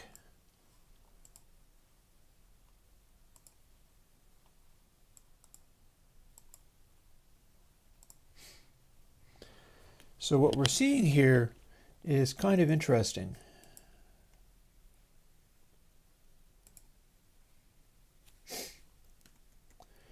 Now, one of the things we're seeing here is that it is, yeah, let's normalize you. But this is showing some of the stuff that I talk about in sample rate conversion. This is trying to draw the output signal of a series of, delete that. Like if you have one sample that happens to be like right here, and all the rest of them are silence, the output waveform will try to reconstruct itself. So let's see. Let's normalize you. And go back to our tick if we can find it.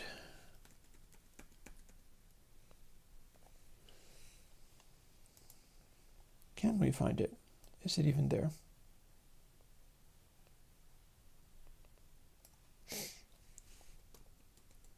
Yes, it is. But it seems to be not right.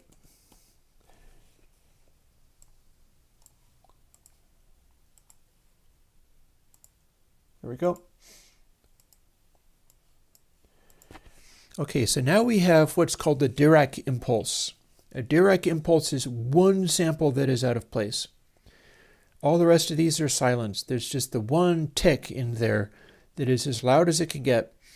It could be in either direction. And then everything else is silent. So this is not a realistic sound. If you were recording a sound that was literally this waveform, this is how it would be done.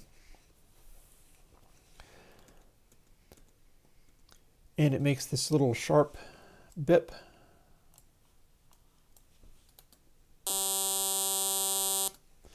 Pulse wave, basically.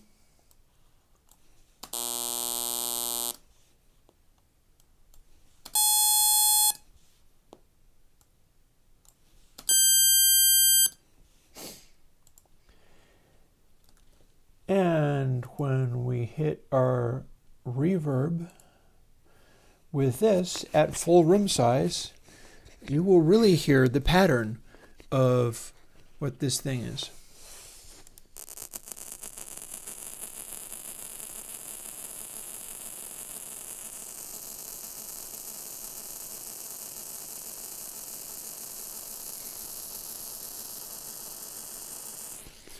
So that's your householder reverb algorithm 2 times over.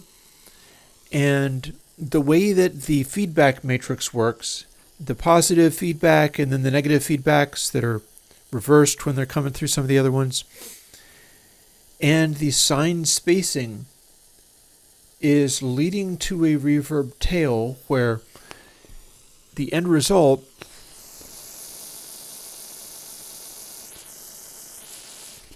is kind of like this sustaining noise, even though it's only like one sample ticks making it up. Now, if we throw vibrato with interpolation on, all this is going to die away really fast. But we could have some fun and see whether we can make it do anything with vibrato not interpolated.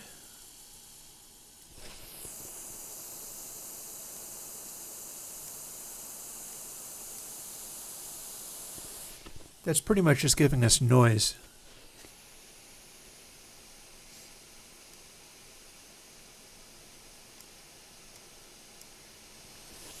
So if we were to start over,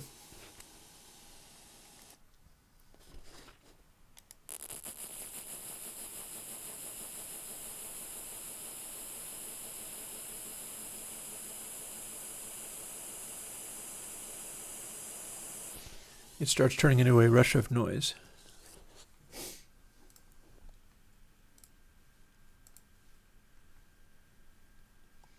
And just for fun, let's also do that note.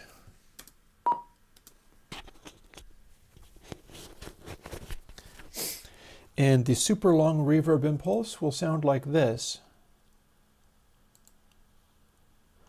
See, no vibrato.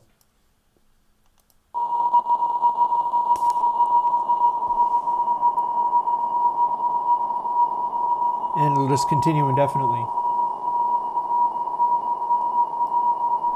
Or we can darken it.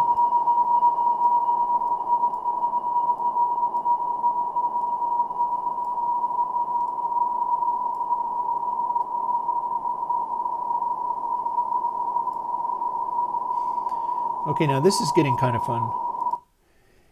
Here's a sort of infinite space thing with a bit of sonar kind of qualities to it. The vibrato is making it be interesting, and the interpolation is bringing a little air into the mix.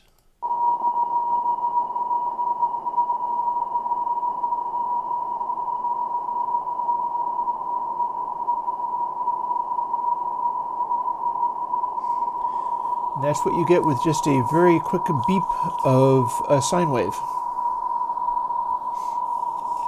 As it starts to turn into something much more interesting. And of course we can always take the regeneration down.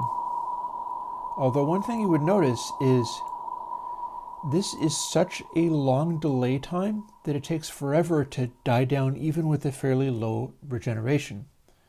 We'll hit that once more.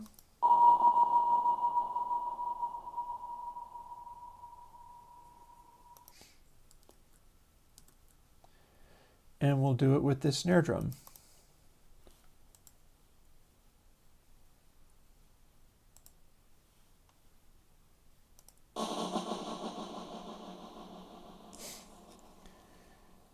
See you later, Bo.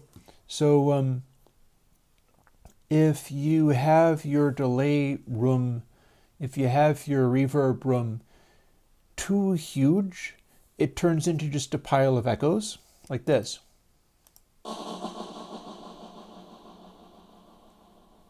And you can have the regeneration down, sure, but a realistic room is going to be a faster thing. Like this is still pretty huge.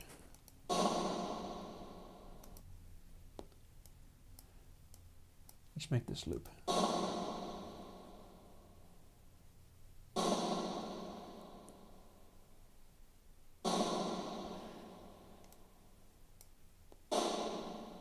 Smaller room. Still smaller. And it gets small enough where it starts having kind of more room-like qualities rather than giant hall-like qualities. You're getting a tone out of it. Larger starts turning into sort of a warehousey effect.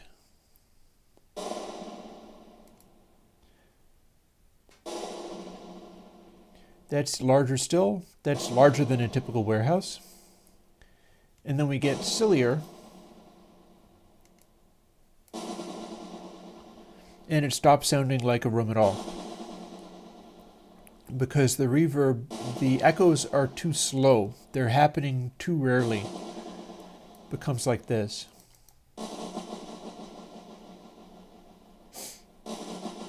Starts to feel like just a bunch of really far away echoes that are distinct. Let me shut off this prime number thing because we don't need to look that up anymore. We found the answer.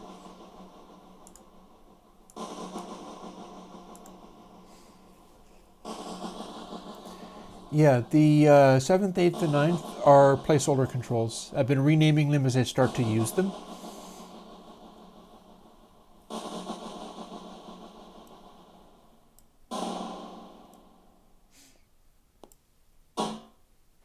Tiny room.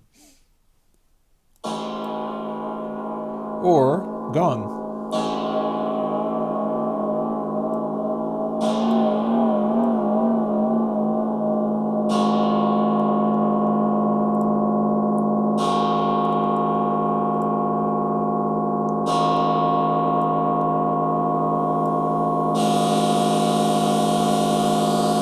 Very gong-like.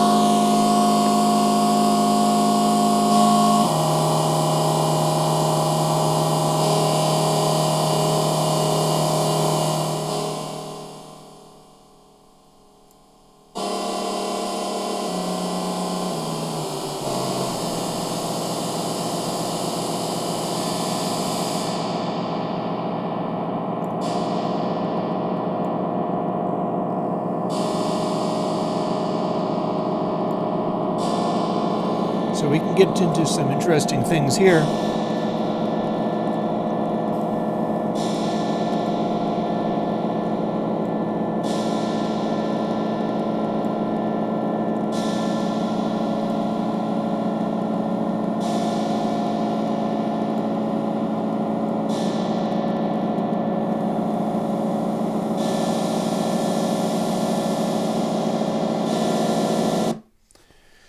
with the interpolation blend as bright as it'll go, we start getting this hiss coming in.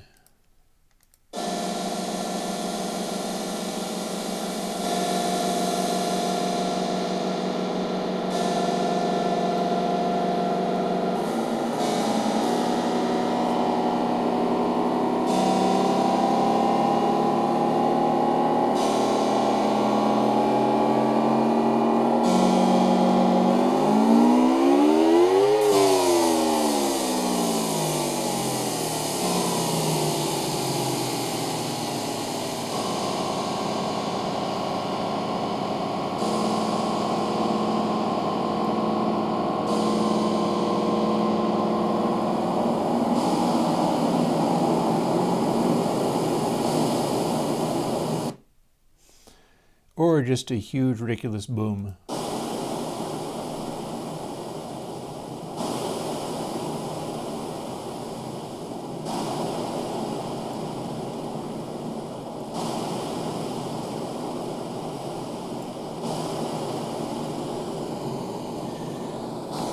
That's with everything turned up as high as it'll go, except from size. And the interpolation blend is not as bright as it'll go. Sounds kind of like a gunshot or an explosion.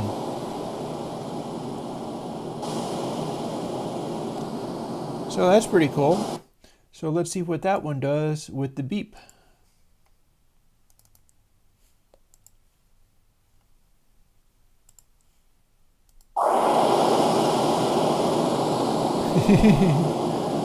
Alrighty.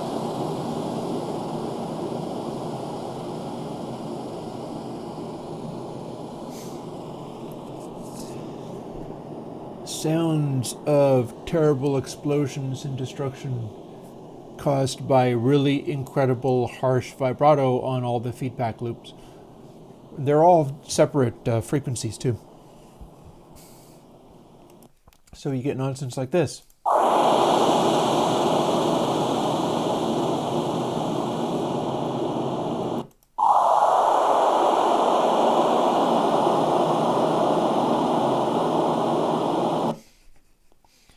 Yep, the hiss offset is down to this interp blend here.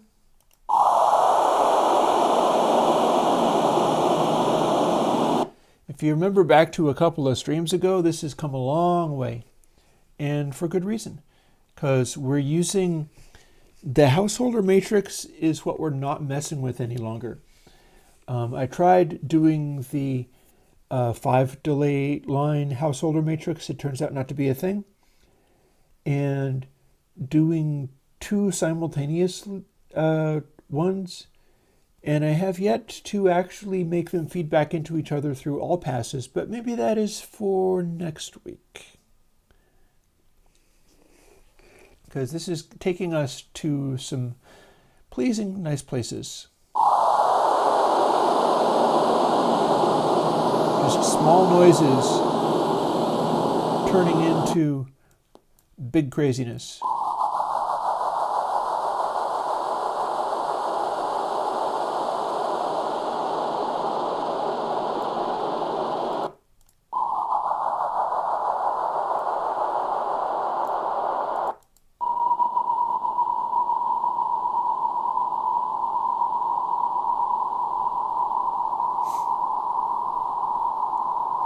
Yep. You could call it that. We could call this watery. Of course, you can make it hissy on the fly, or stop it being hissy on the fly. This can be automated, which would be nice. Go with some brightness, make it die off. Or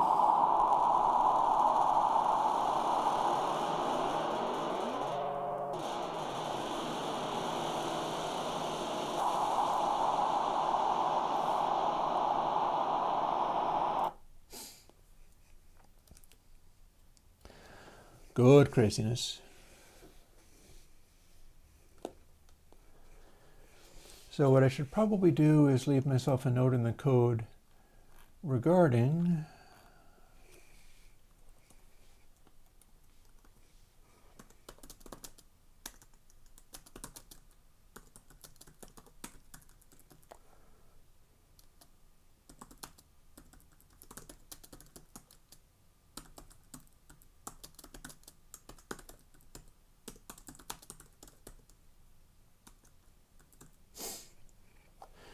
So I need to put in some all passes so that we can go back into that place where we were feeding back between these matrices. I actually might even still have the, yeah, I do.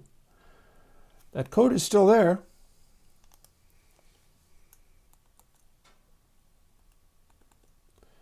Except for that we're no longer using this kind of blend. We're using blend for something else. So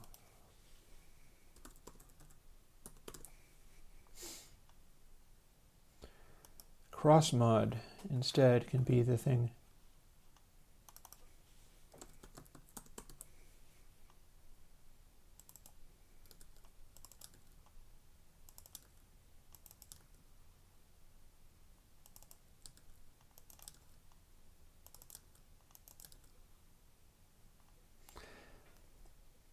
Actually, you know what?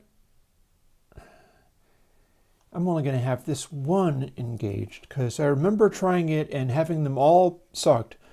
Having two of them was a strong effect and having one of them was closer to being good. And if I have it at full cross mod, it's going to wire these two together really aggressively. So let's find out what we just did, putting this back. And then I will call it a day.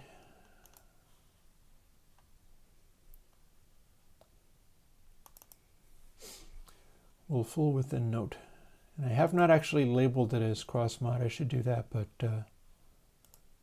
for now, it'll be on this thing called 7th.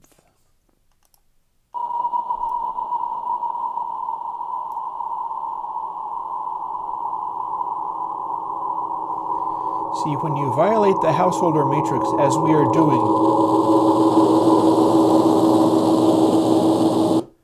that's when stuff can go out of control. The matrix is well behaved. Here, let's get everything back to normal. And it didn't take off as fast as it might have because it had such a huge room size.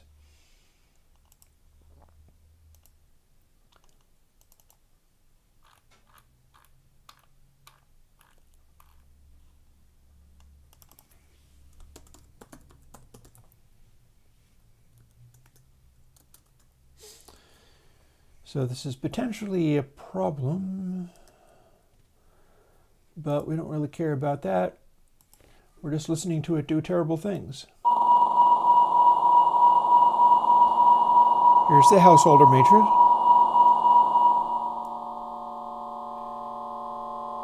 And this is what you're left with when you literally combine them every step of the way.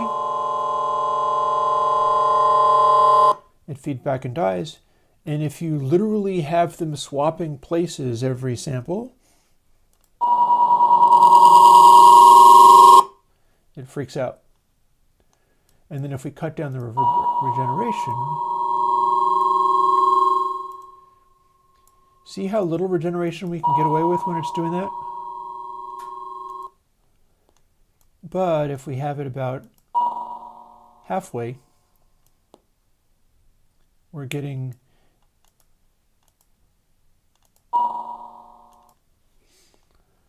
a kind of tone. So let's go to the straight up drum recording before we log off so that we can hear more of this.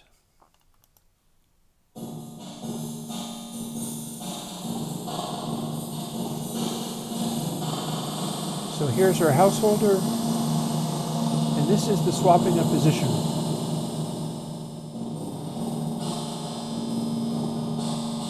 Well, no, this is the swapping of position. See, the each of these matrices has 4 little reverb tanks, and what we're doing is we're taking every cycle around, it's taking the output of one of the reverb tanks and hooking it to the other one. Now this doesn't make sense within the householder matrix, so what you're getting is kind of like what you were talking about earlier, where randomly changing around things in the matrix makes this kind of stuff happen.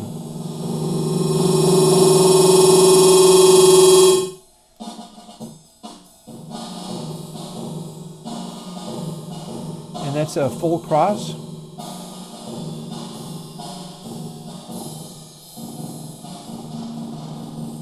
So the question becomes, is there anything interesting about this that could be used? Let's fuss with it some more.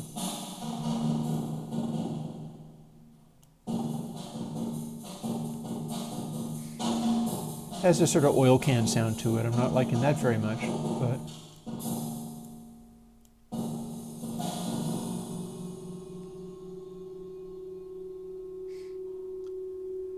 sort of weird outer space crap.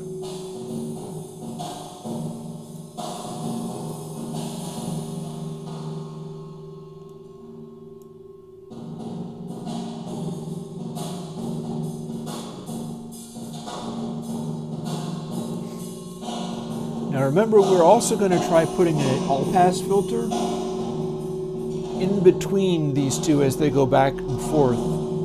That doesn't necessarily mean it's going to make it good, though. Like, this is the pure householder matrix thing. So if we start including small amount, let's make room size much smaller.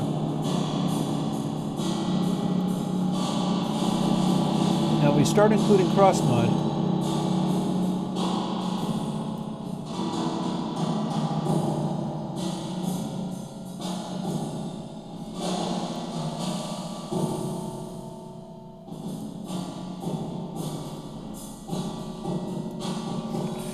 We basically get this clang, which is not that great. It does cut down the sustain, though. This is the full householder.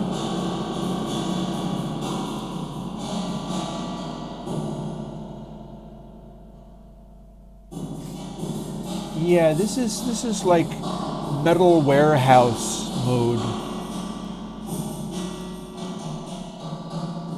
You can make it do this,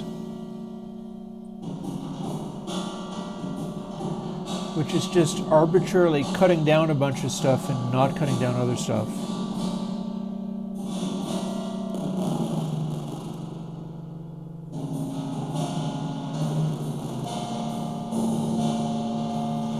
You're not wrong.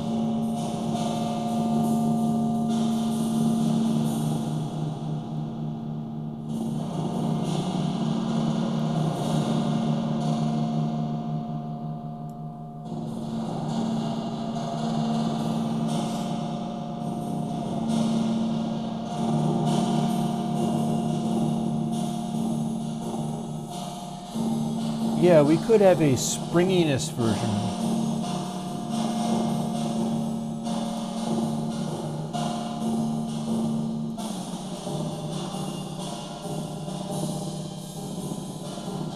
Very springy sounding here.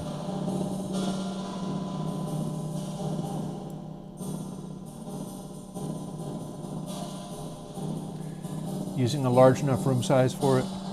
Hey, Joku. I'm not sure I will want it to have a regeneration that can do this.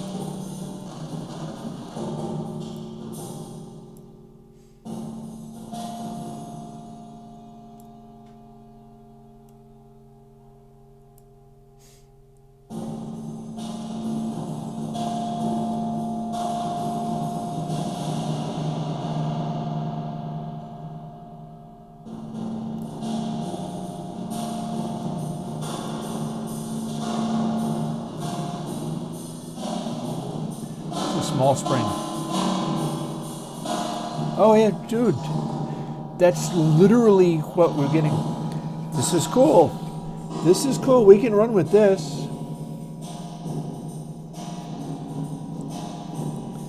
Yeah. Yeah, I've got a spring reverbiness control, which is not just a single control. You can turn it right back off again.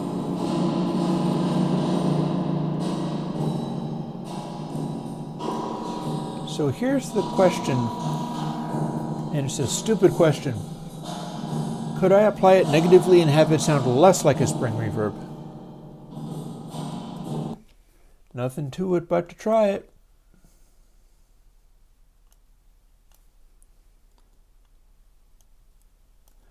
Minus instead of plus. What do we get? Here's the big question.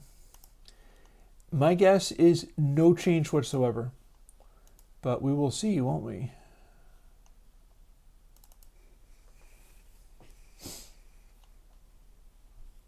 Yeah, no, we're onto something with this. I like this. The way that it's misbehaving can be steered in a direction where it starts to do a spring reverby thing quite convincingly.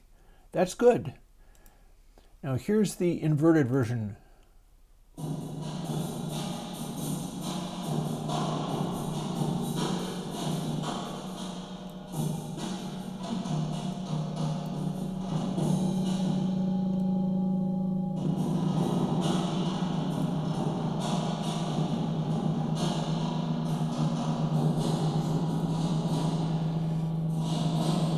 Okay, it's doing something noticeably different. Interesting.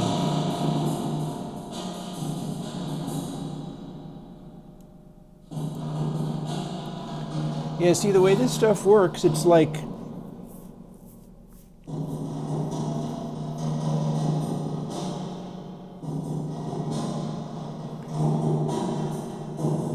a householder matrix is about whether stuff is fed back in phase or inverted. So if we have too much regeneration on this,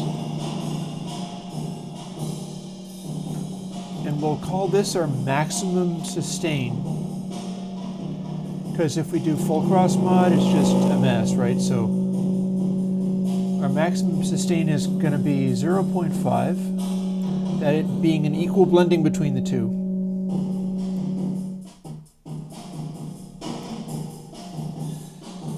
So this is the sound of that degree of sustain, but inverted.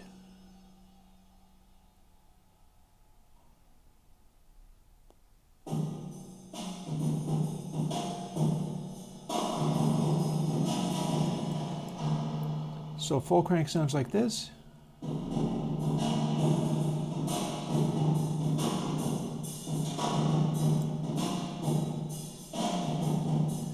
Yeah, maybe kind of platy.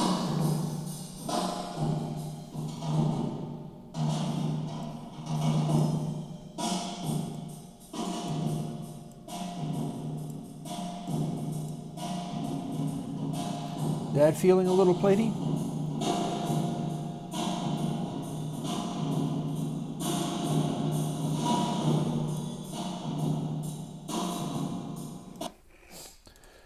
So now we clearly have one other possible thing for the control system.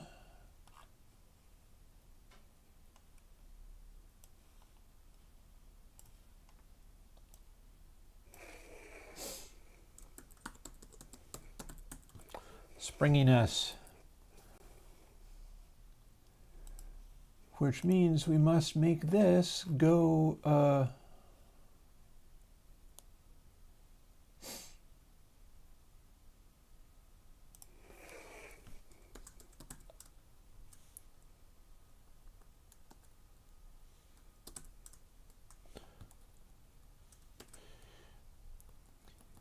we always want this to be going from 0 to some positive value that's going to max out at 5 or 0.5.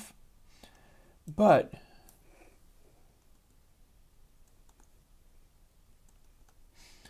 the positive was the springy one and the negative was something else. So if we have it going from minus 0.5 to positive 0.5, then what you get is at 0 it's still going to be full crank. 0 is going to be halfway between the two motions.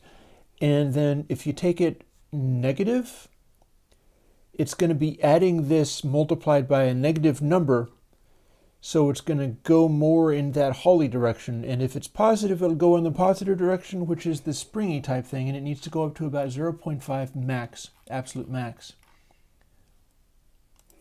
So there's our cross mod, and get parameter 7 minus 0.5 gives us a measurement of negative 0.5 to 0 to positive 0.5. And we'll build that.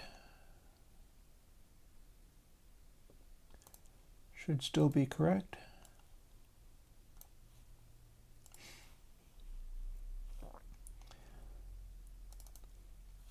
Here's the drum sounds, and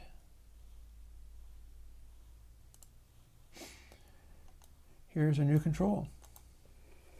More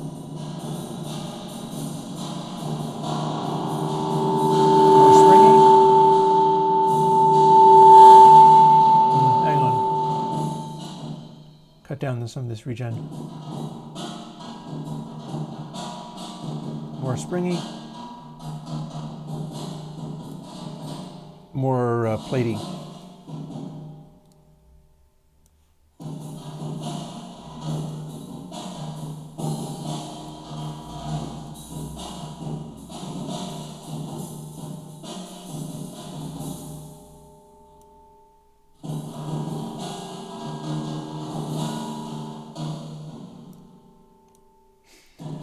You won't want to take it all the way to either direction, I think. Although I could leave it just so that you could do that.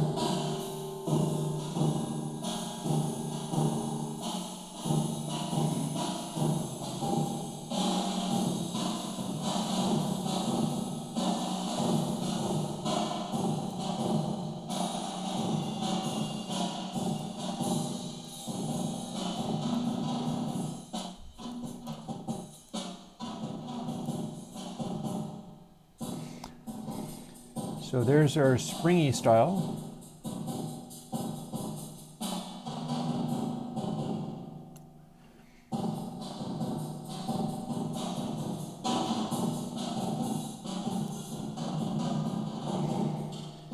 See, what this is doing is modulating between, and we might be able to do something with keeping a consistent regeneration.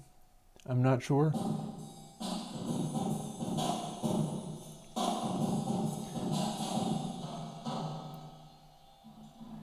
But we can increase that,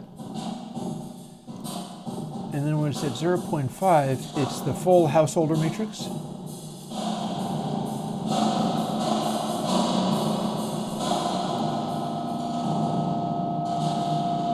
Yeah, this definitely feeds back too easy.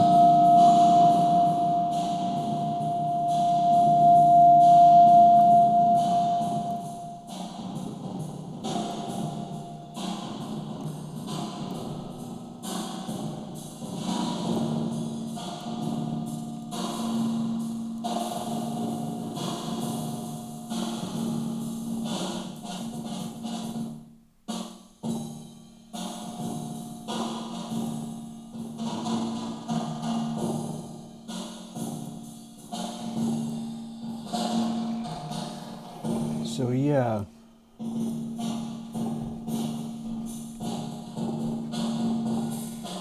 So we got your reverb tank, your classic householder matrix,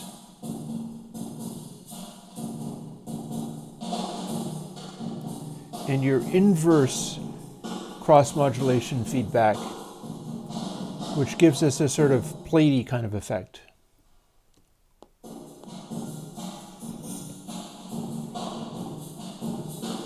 And the way it currently sits, I could probably do with fiddling with it a little bit. I'm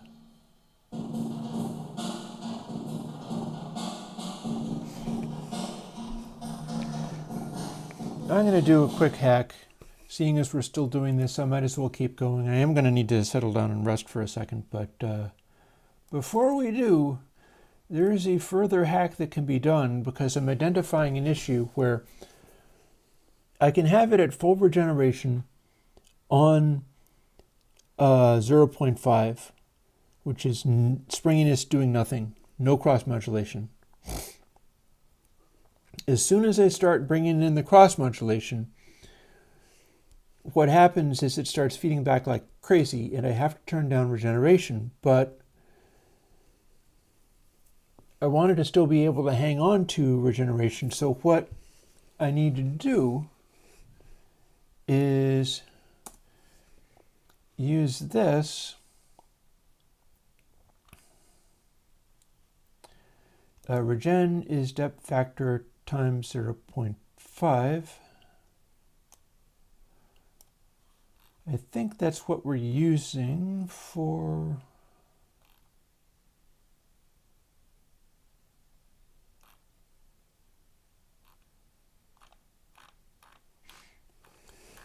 what was our knob for that? Which knob was it? That will tell me what I need to use. 4. Knob 4 is our regeneration.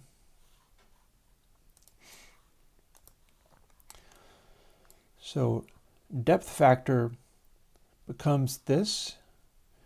Regen is depth factor times 0.5, because apparently that's the amount that we need, assuming, of course, where are we using depth factor? Edit all in scope. Well, you're there. Are you in here anywhere? Does not appear to be. Yeah, this is where regen is coming from. So it needs to be close to 0.5. If I dial that back, it controls that. So what we're going to do is steal this out of here.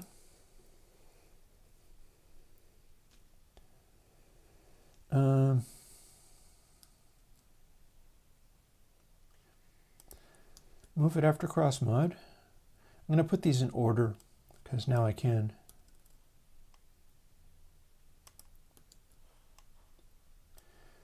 We're no longer tying the vibrato speed to depth factor. So now 1, 2, 3, 4, 5, 6, 7, and 8. Lots of controls. And then regen is now depth factor times 0.5.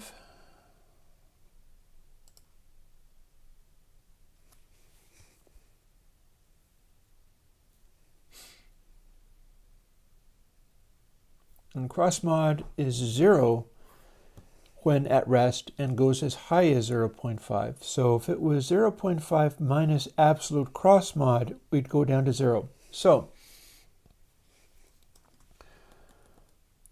instead what we're going to do is this.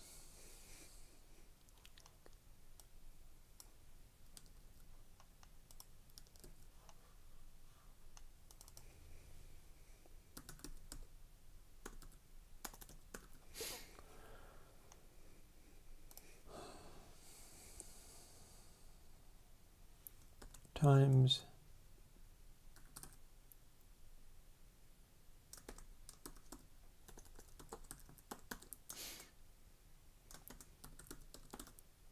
there. Have I done all of my parentheses? No, clearly I have not.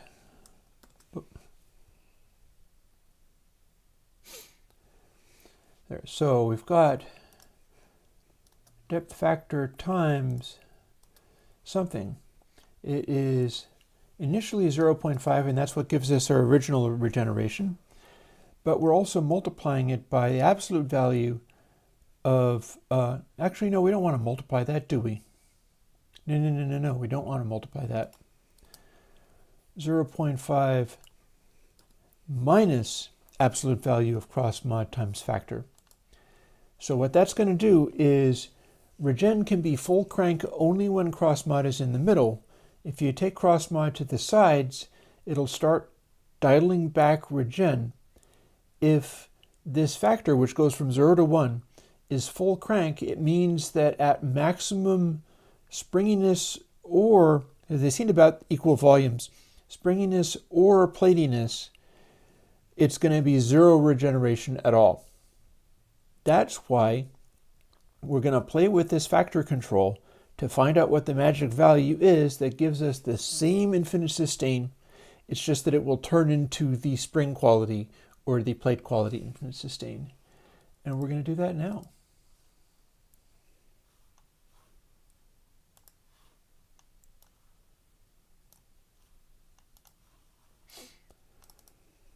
Let's fire this up again because we might as well. We'll find out very quickly whether it's blowing up or not.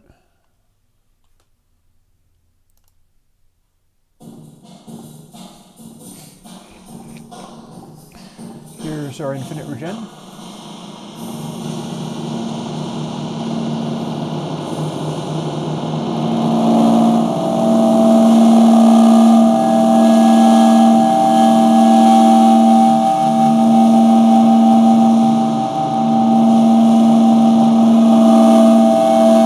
And it ain't working. Interesting.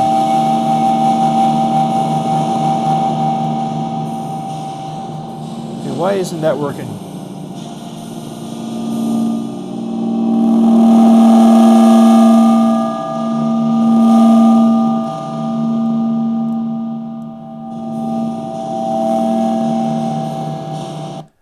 Let's go see why that isn't working. So parameter 8 should be the factor in which we're doing this. We're using it. It's there.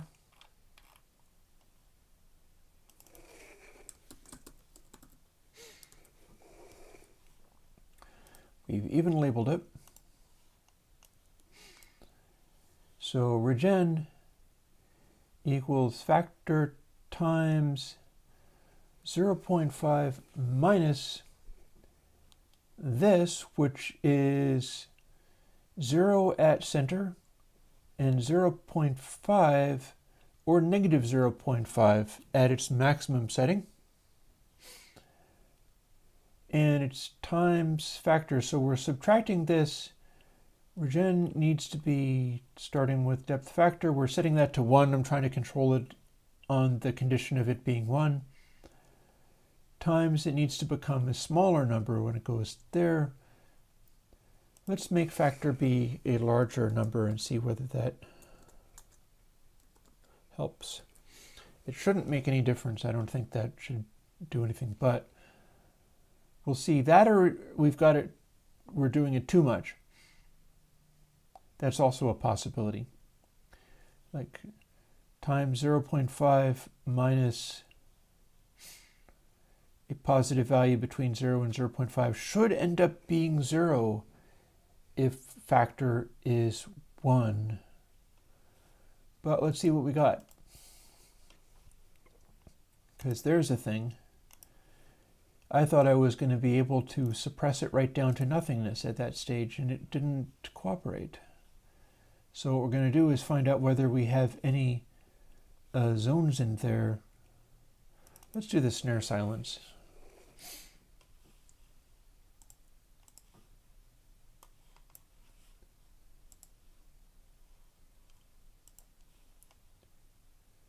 Springiness of exactly 0.5.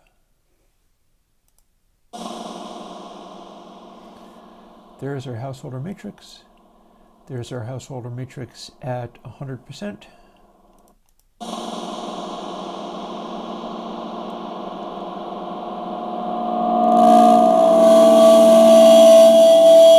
There's our feedbacks.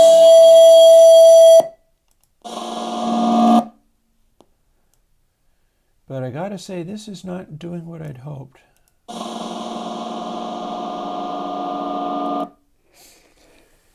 Why is it not doing what I'd hoped? Let's quit out of here real quick.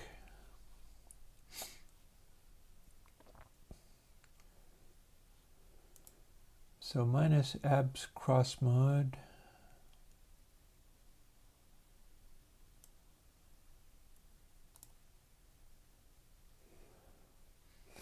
Let's short circuit this. 0.5 minus 0.5. That should make regen be 0 no matter what I do. If it doesn't do that, I'm missing something. Unused variable, that's fine.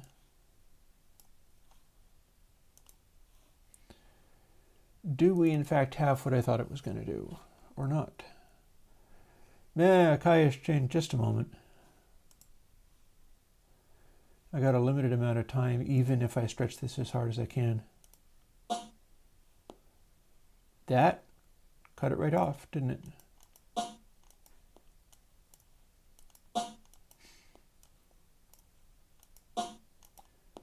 Okay, so no matter what this does, that worked. Therefore, maybe factor's a reserved word. Yeesh. All right. What was this? This was nothing but me trying to remember when people were bugging me about it's not even a Kai either, it's an emu. People were bugging me about doing, and I even have a saved version of this, the emu SP1200. It's not even really a Kai-ish I was talking about, and I did not succeed. This was the experiment. I'm going to delete this stack, I tell you. This was the experiment where nothing that I did pleased the person that was listening, and it just abjectly failed. So I thought I got fairly close with Crunchy, Grooveware, Drez, and Avermatrix, but no, apparently not. So let's get back to some other stuff that's more pleasing. Namely, this was not doing what it should.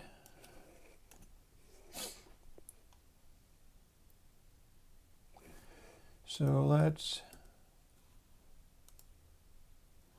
put this back. Then let's rename this to misspell just for fun. Something. So if that was a reserved word and that's why it wasn't letting me do anything coherent with it, this might change matters. Unless this control is, no, it should go from 0 to 1.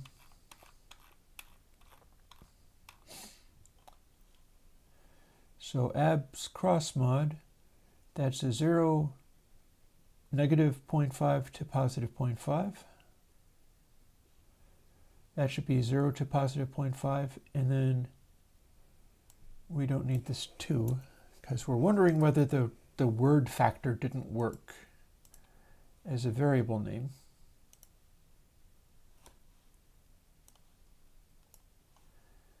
Because the thing functioned, but using that variable name made it not do anything.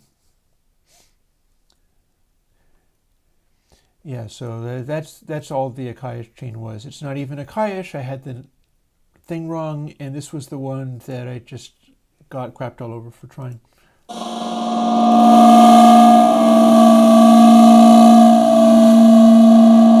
Yeah, you're still feeding back, aren't you?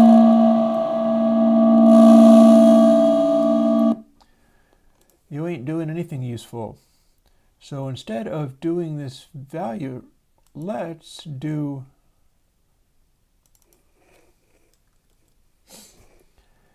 abs cross mod times 1.0. Oh! I know what happened. Abs is for integers. Watch this.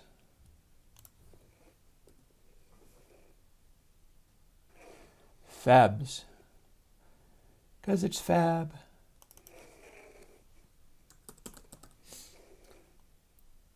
That's what did it. Do I have abs anywhere else in here? I doubt it.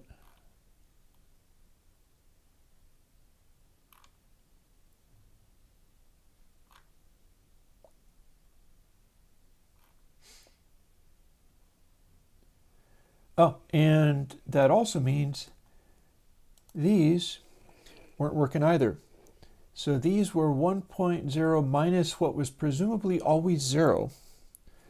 All right, let's roll.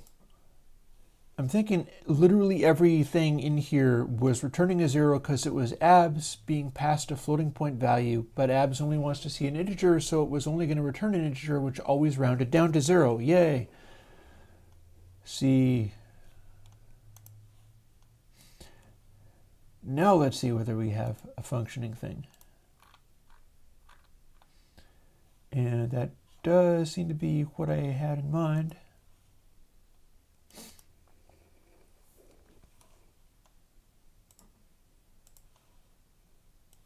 Select a little area to loop there. And matrix verb.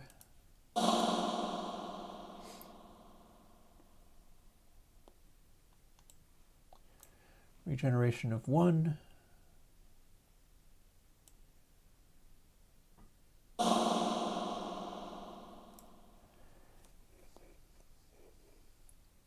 There's our, no, hang on. Factor. Yep. All right, that worked. Now what we're going to do is fire up drum rig so I can have a continuing sound going, and then we're going to dial in what the correct number is. Because this is what I was trying to do the whole time.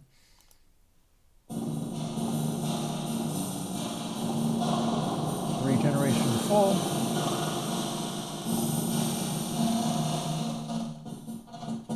Factor at 1 means I'm suppressing it. This is the opposite of the feedback behavior, where you move it over here and it just blows up. So, oh wait, wrong control.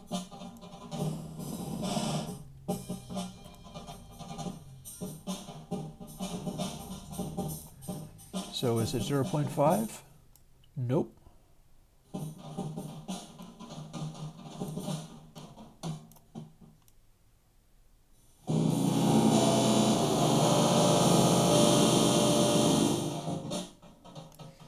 Let's bring in that feedback. What do we got to do to get this to feedback? There's the spring. And there's the plate, and there's the middle. So at this nice high frequency thing, it should blow into feedback really quickly, so we're going to find exactly the right value for this. Hold down Option for fine adjustment.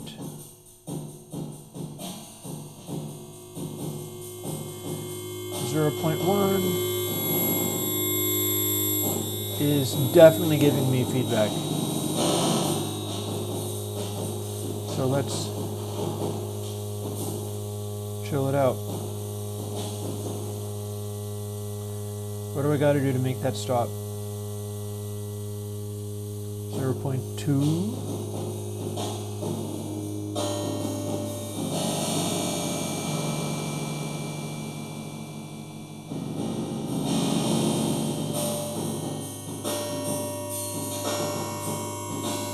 A little too ringy, I think.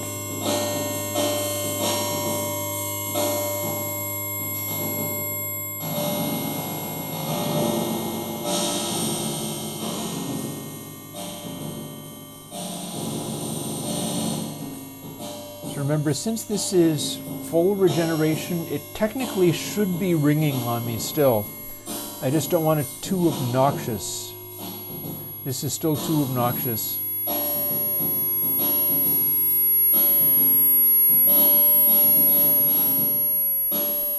Here, how about you shut up for a second?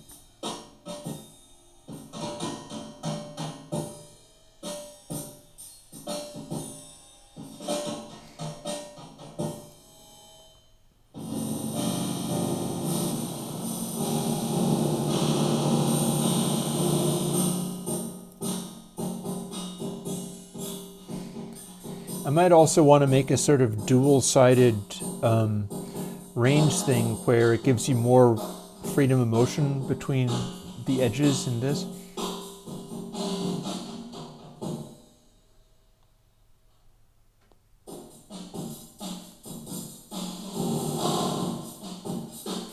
I feel like it's stomping it too hard now.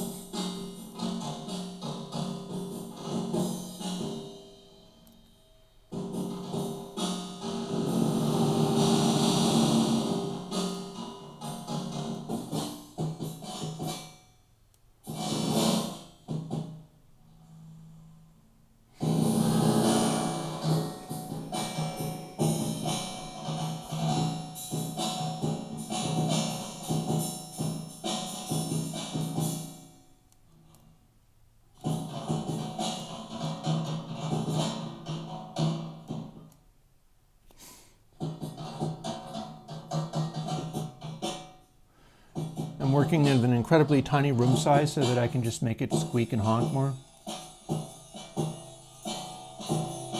Oh wait, it was down here.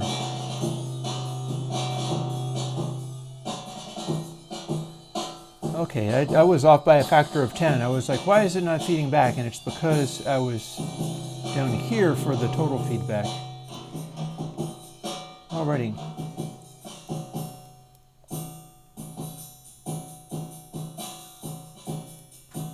Let's maximize that.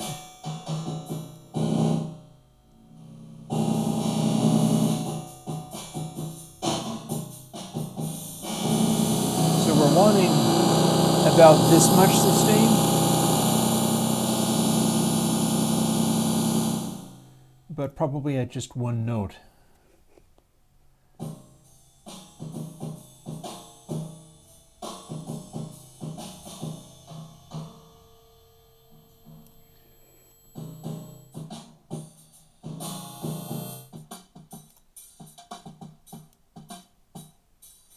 Oh wait, I keep grabbing the wrong knobs. I tell you, this is terrible.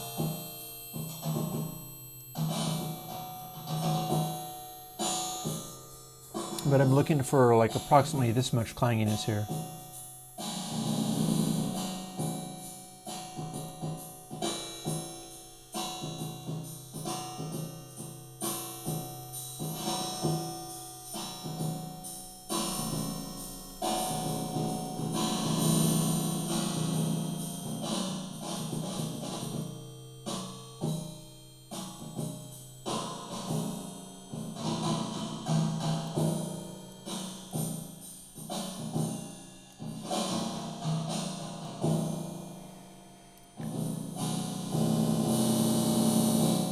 I don't know, I'm feeling like the ring here is not great.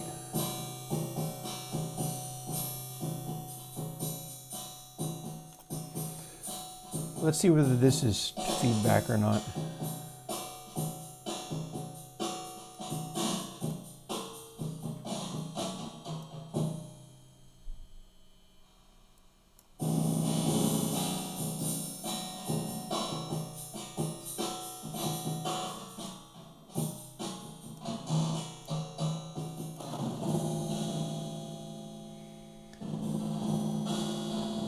And this gives us that noisy clanginess for the emulating of proper spring reverb.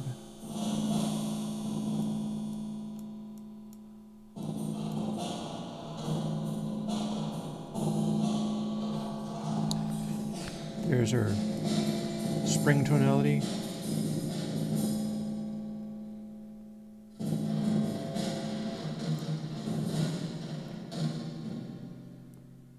And there's our plate tonality. So our factor is 0.05.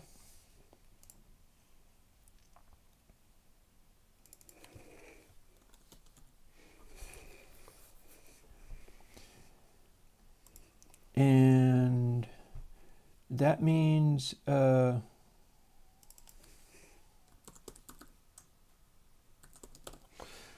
don't actually need that there anymore.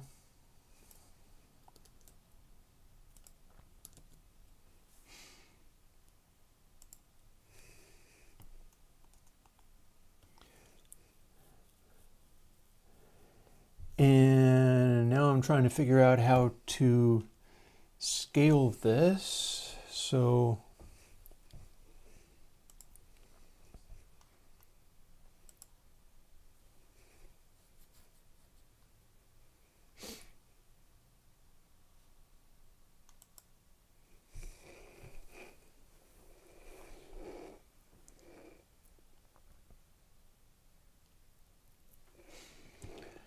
let's get tricky.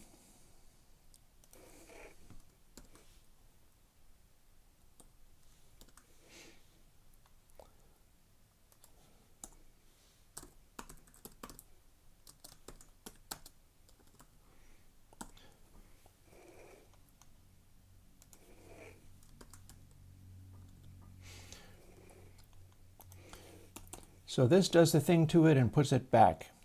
It's gone from minus 0.5 to positive 0.5 to minus 1 to 1, then back again. So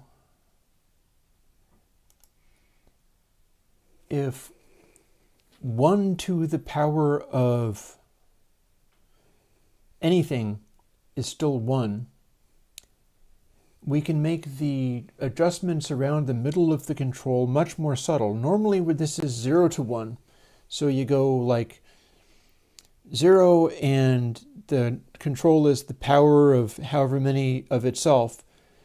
So if it's like 0.5, it's like 0.5 times 0.5 times 0.5. You wind up with much smaller numbers across the range of it. That's how you take a VST style 0 to 1 control and make it logarithmic, which is what we're trying to do, but we're trying to do it in 2 directions at once.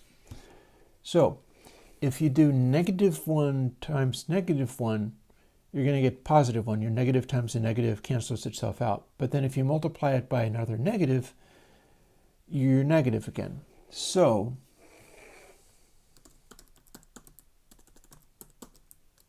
equals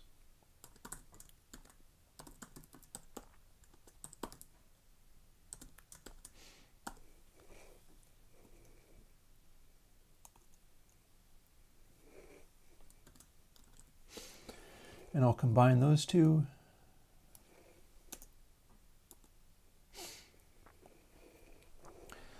So now we've got cross mod going from -0.5 to +0.5. We're scaling it up so that it's -1 to +1. And then we're doing this power factor thing, which should keep keep the sign of it either way. But all these smaller values are going to get squished into the middle, which is where our useful range of adjustment is. And then I'm multiplying it by 0.5 to scale the whole thing back down again. And we'll see how that works. We should have useful sounds, and only in the far extremes of the settings range does it get stupid. So let's see what we got. Back to our silly drums. All right, so I'm like 45 minutes past when I was going to lie down and rest, so yay me, I guess. This is why I can't do this every day. Matrix verb.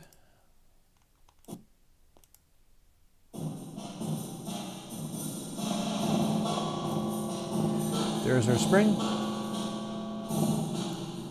There's our plate. And here's our infinite householder.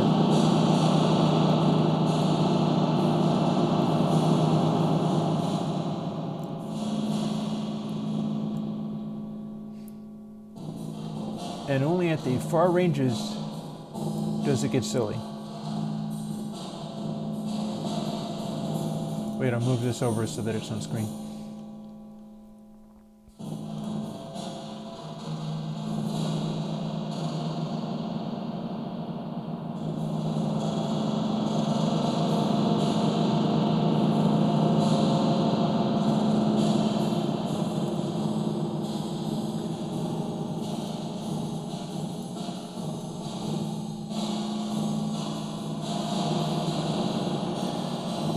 Let's give it even more adjustable range. Power cross mod, 5. As long as it's an odd number, it's going to preserve the polarity of whether it's positive or negative. So we'll just do 5. That's going to make it so it only starts doing unpleasant extreme settings really far in the edges. And over we go. Components, place.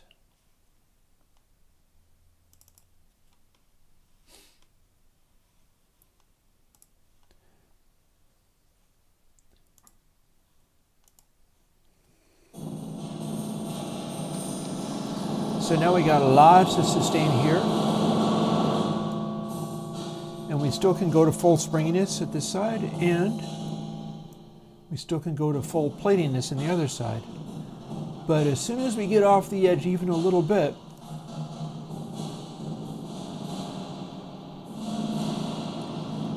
big sustain.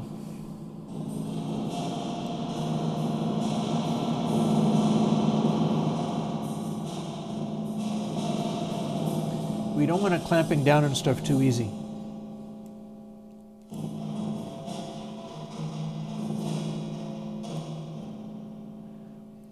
I am rather tempted to see whether I can manipulate this. I feel like I've got this set up in such a way where it really ought to be feeding back a little harder. So let's not do 0.05. 0.01 was our obviously going into horrible feedback. So 0.25? Let's see what we get. I'm kind of splitting the difference.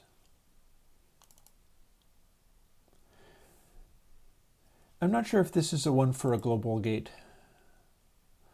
You could automate the,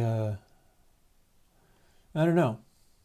I've had one that does stuff like that.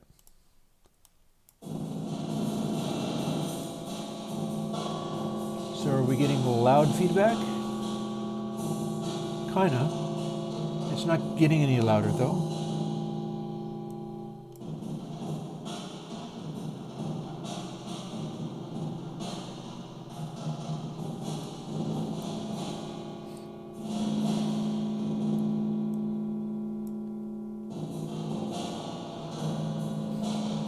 I feel like these reverb notes should be hanging on as loudly as possible, so I'm not convinced that 0.25 is correct. Although, hang on.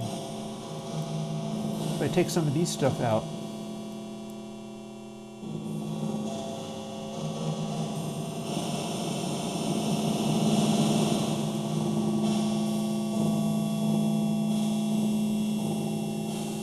well, it's not really getting louder.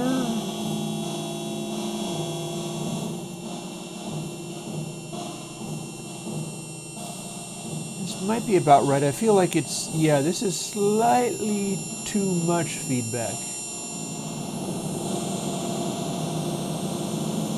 See, the purpose of that is, if it does this at its extreme, then I can have this setting.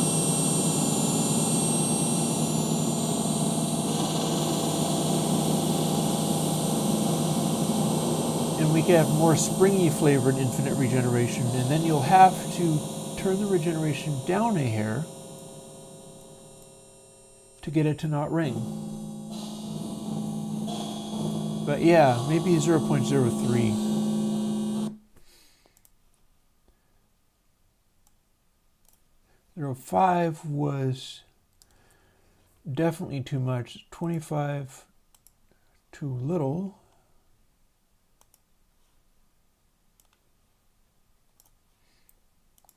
So let's see what we got. So it needs to feel a little bit out of control when the regeneration is that high. It's supposed to be controllable with not infinite regen.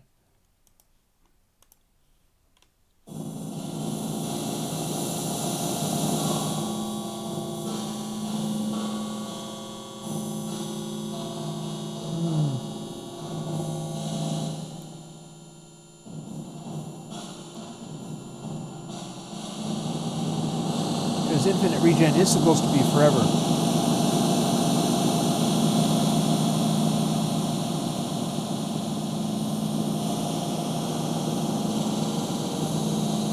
Here is springy infinite regen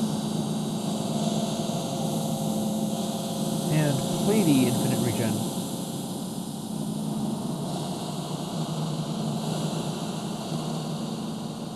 Okay, I think I'm starting to become convinced here. Again, springy infinite regen, platey infinite regen.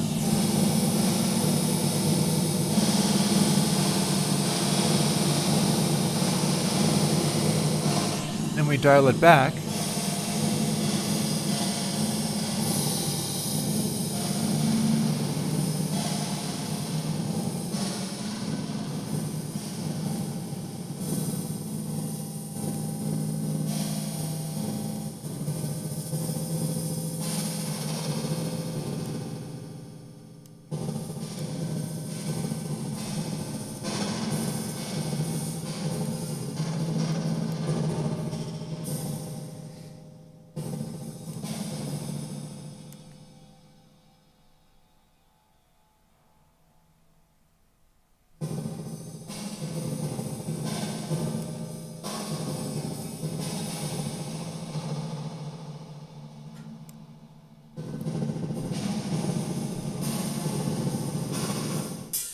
You certainly do.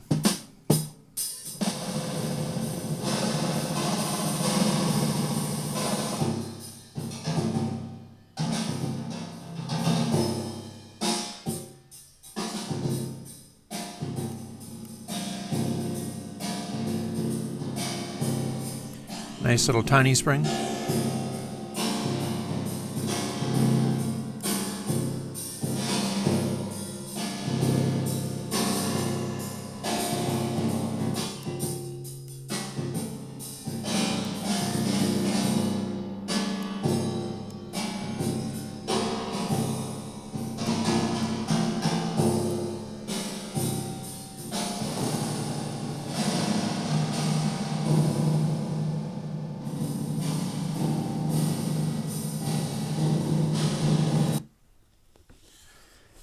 Alrighty.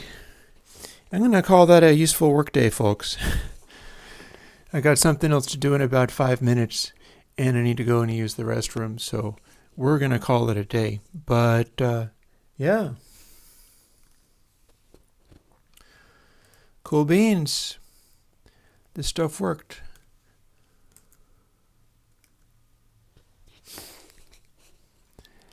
I will shut down my systems here.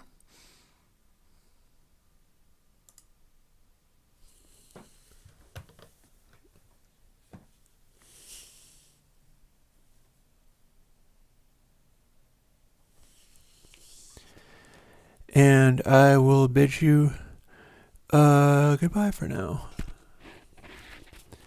Yeah, well, it's spending definitely a lot of time, but I mean, I got a lot of stuff done, so this is looking really good.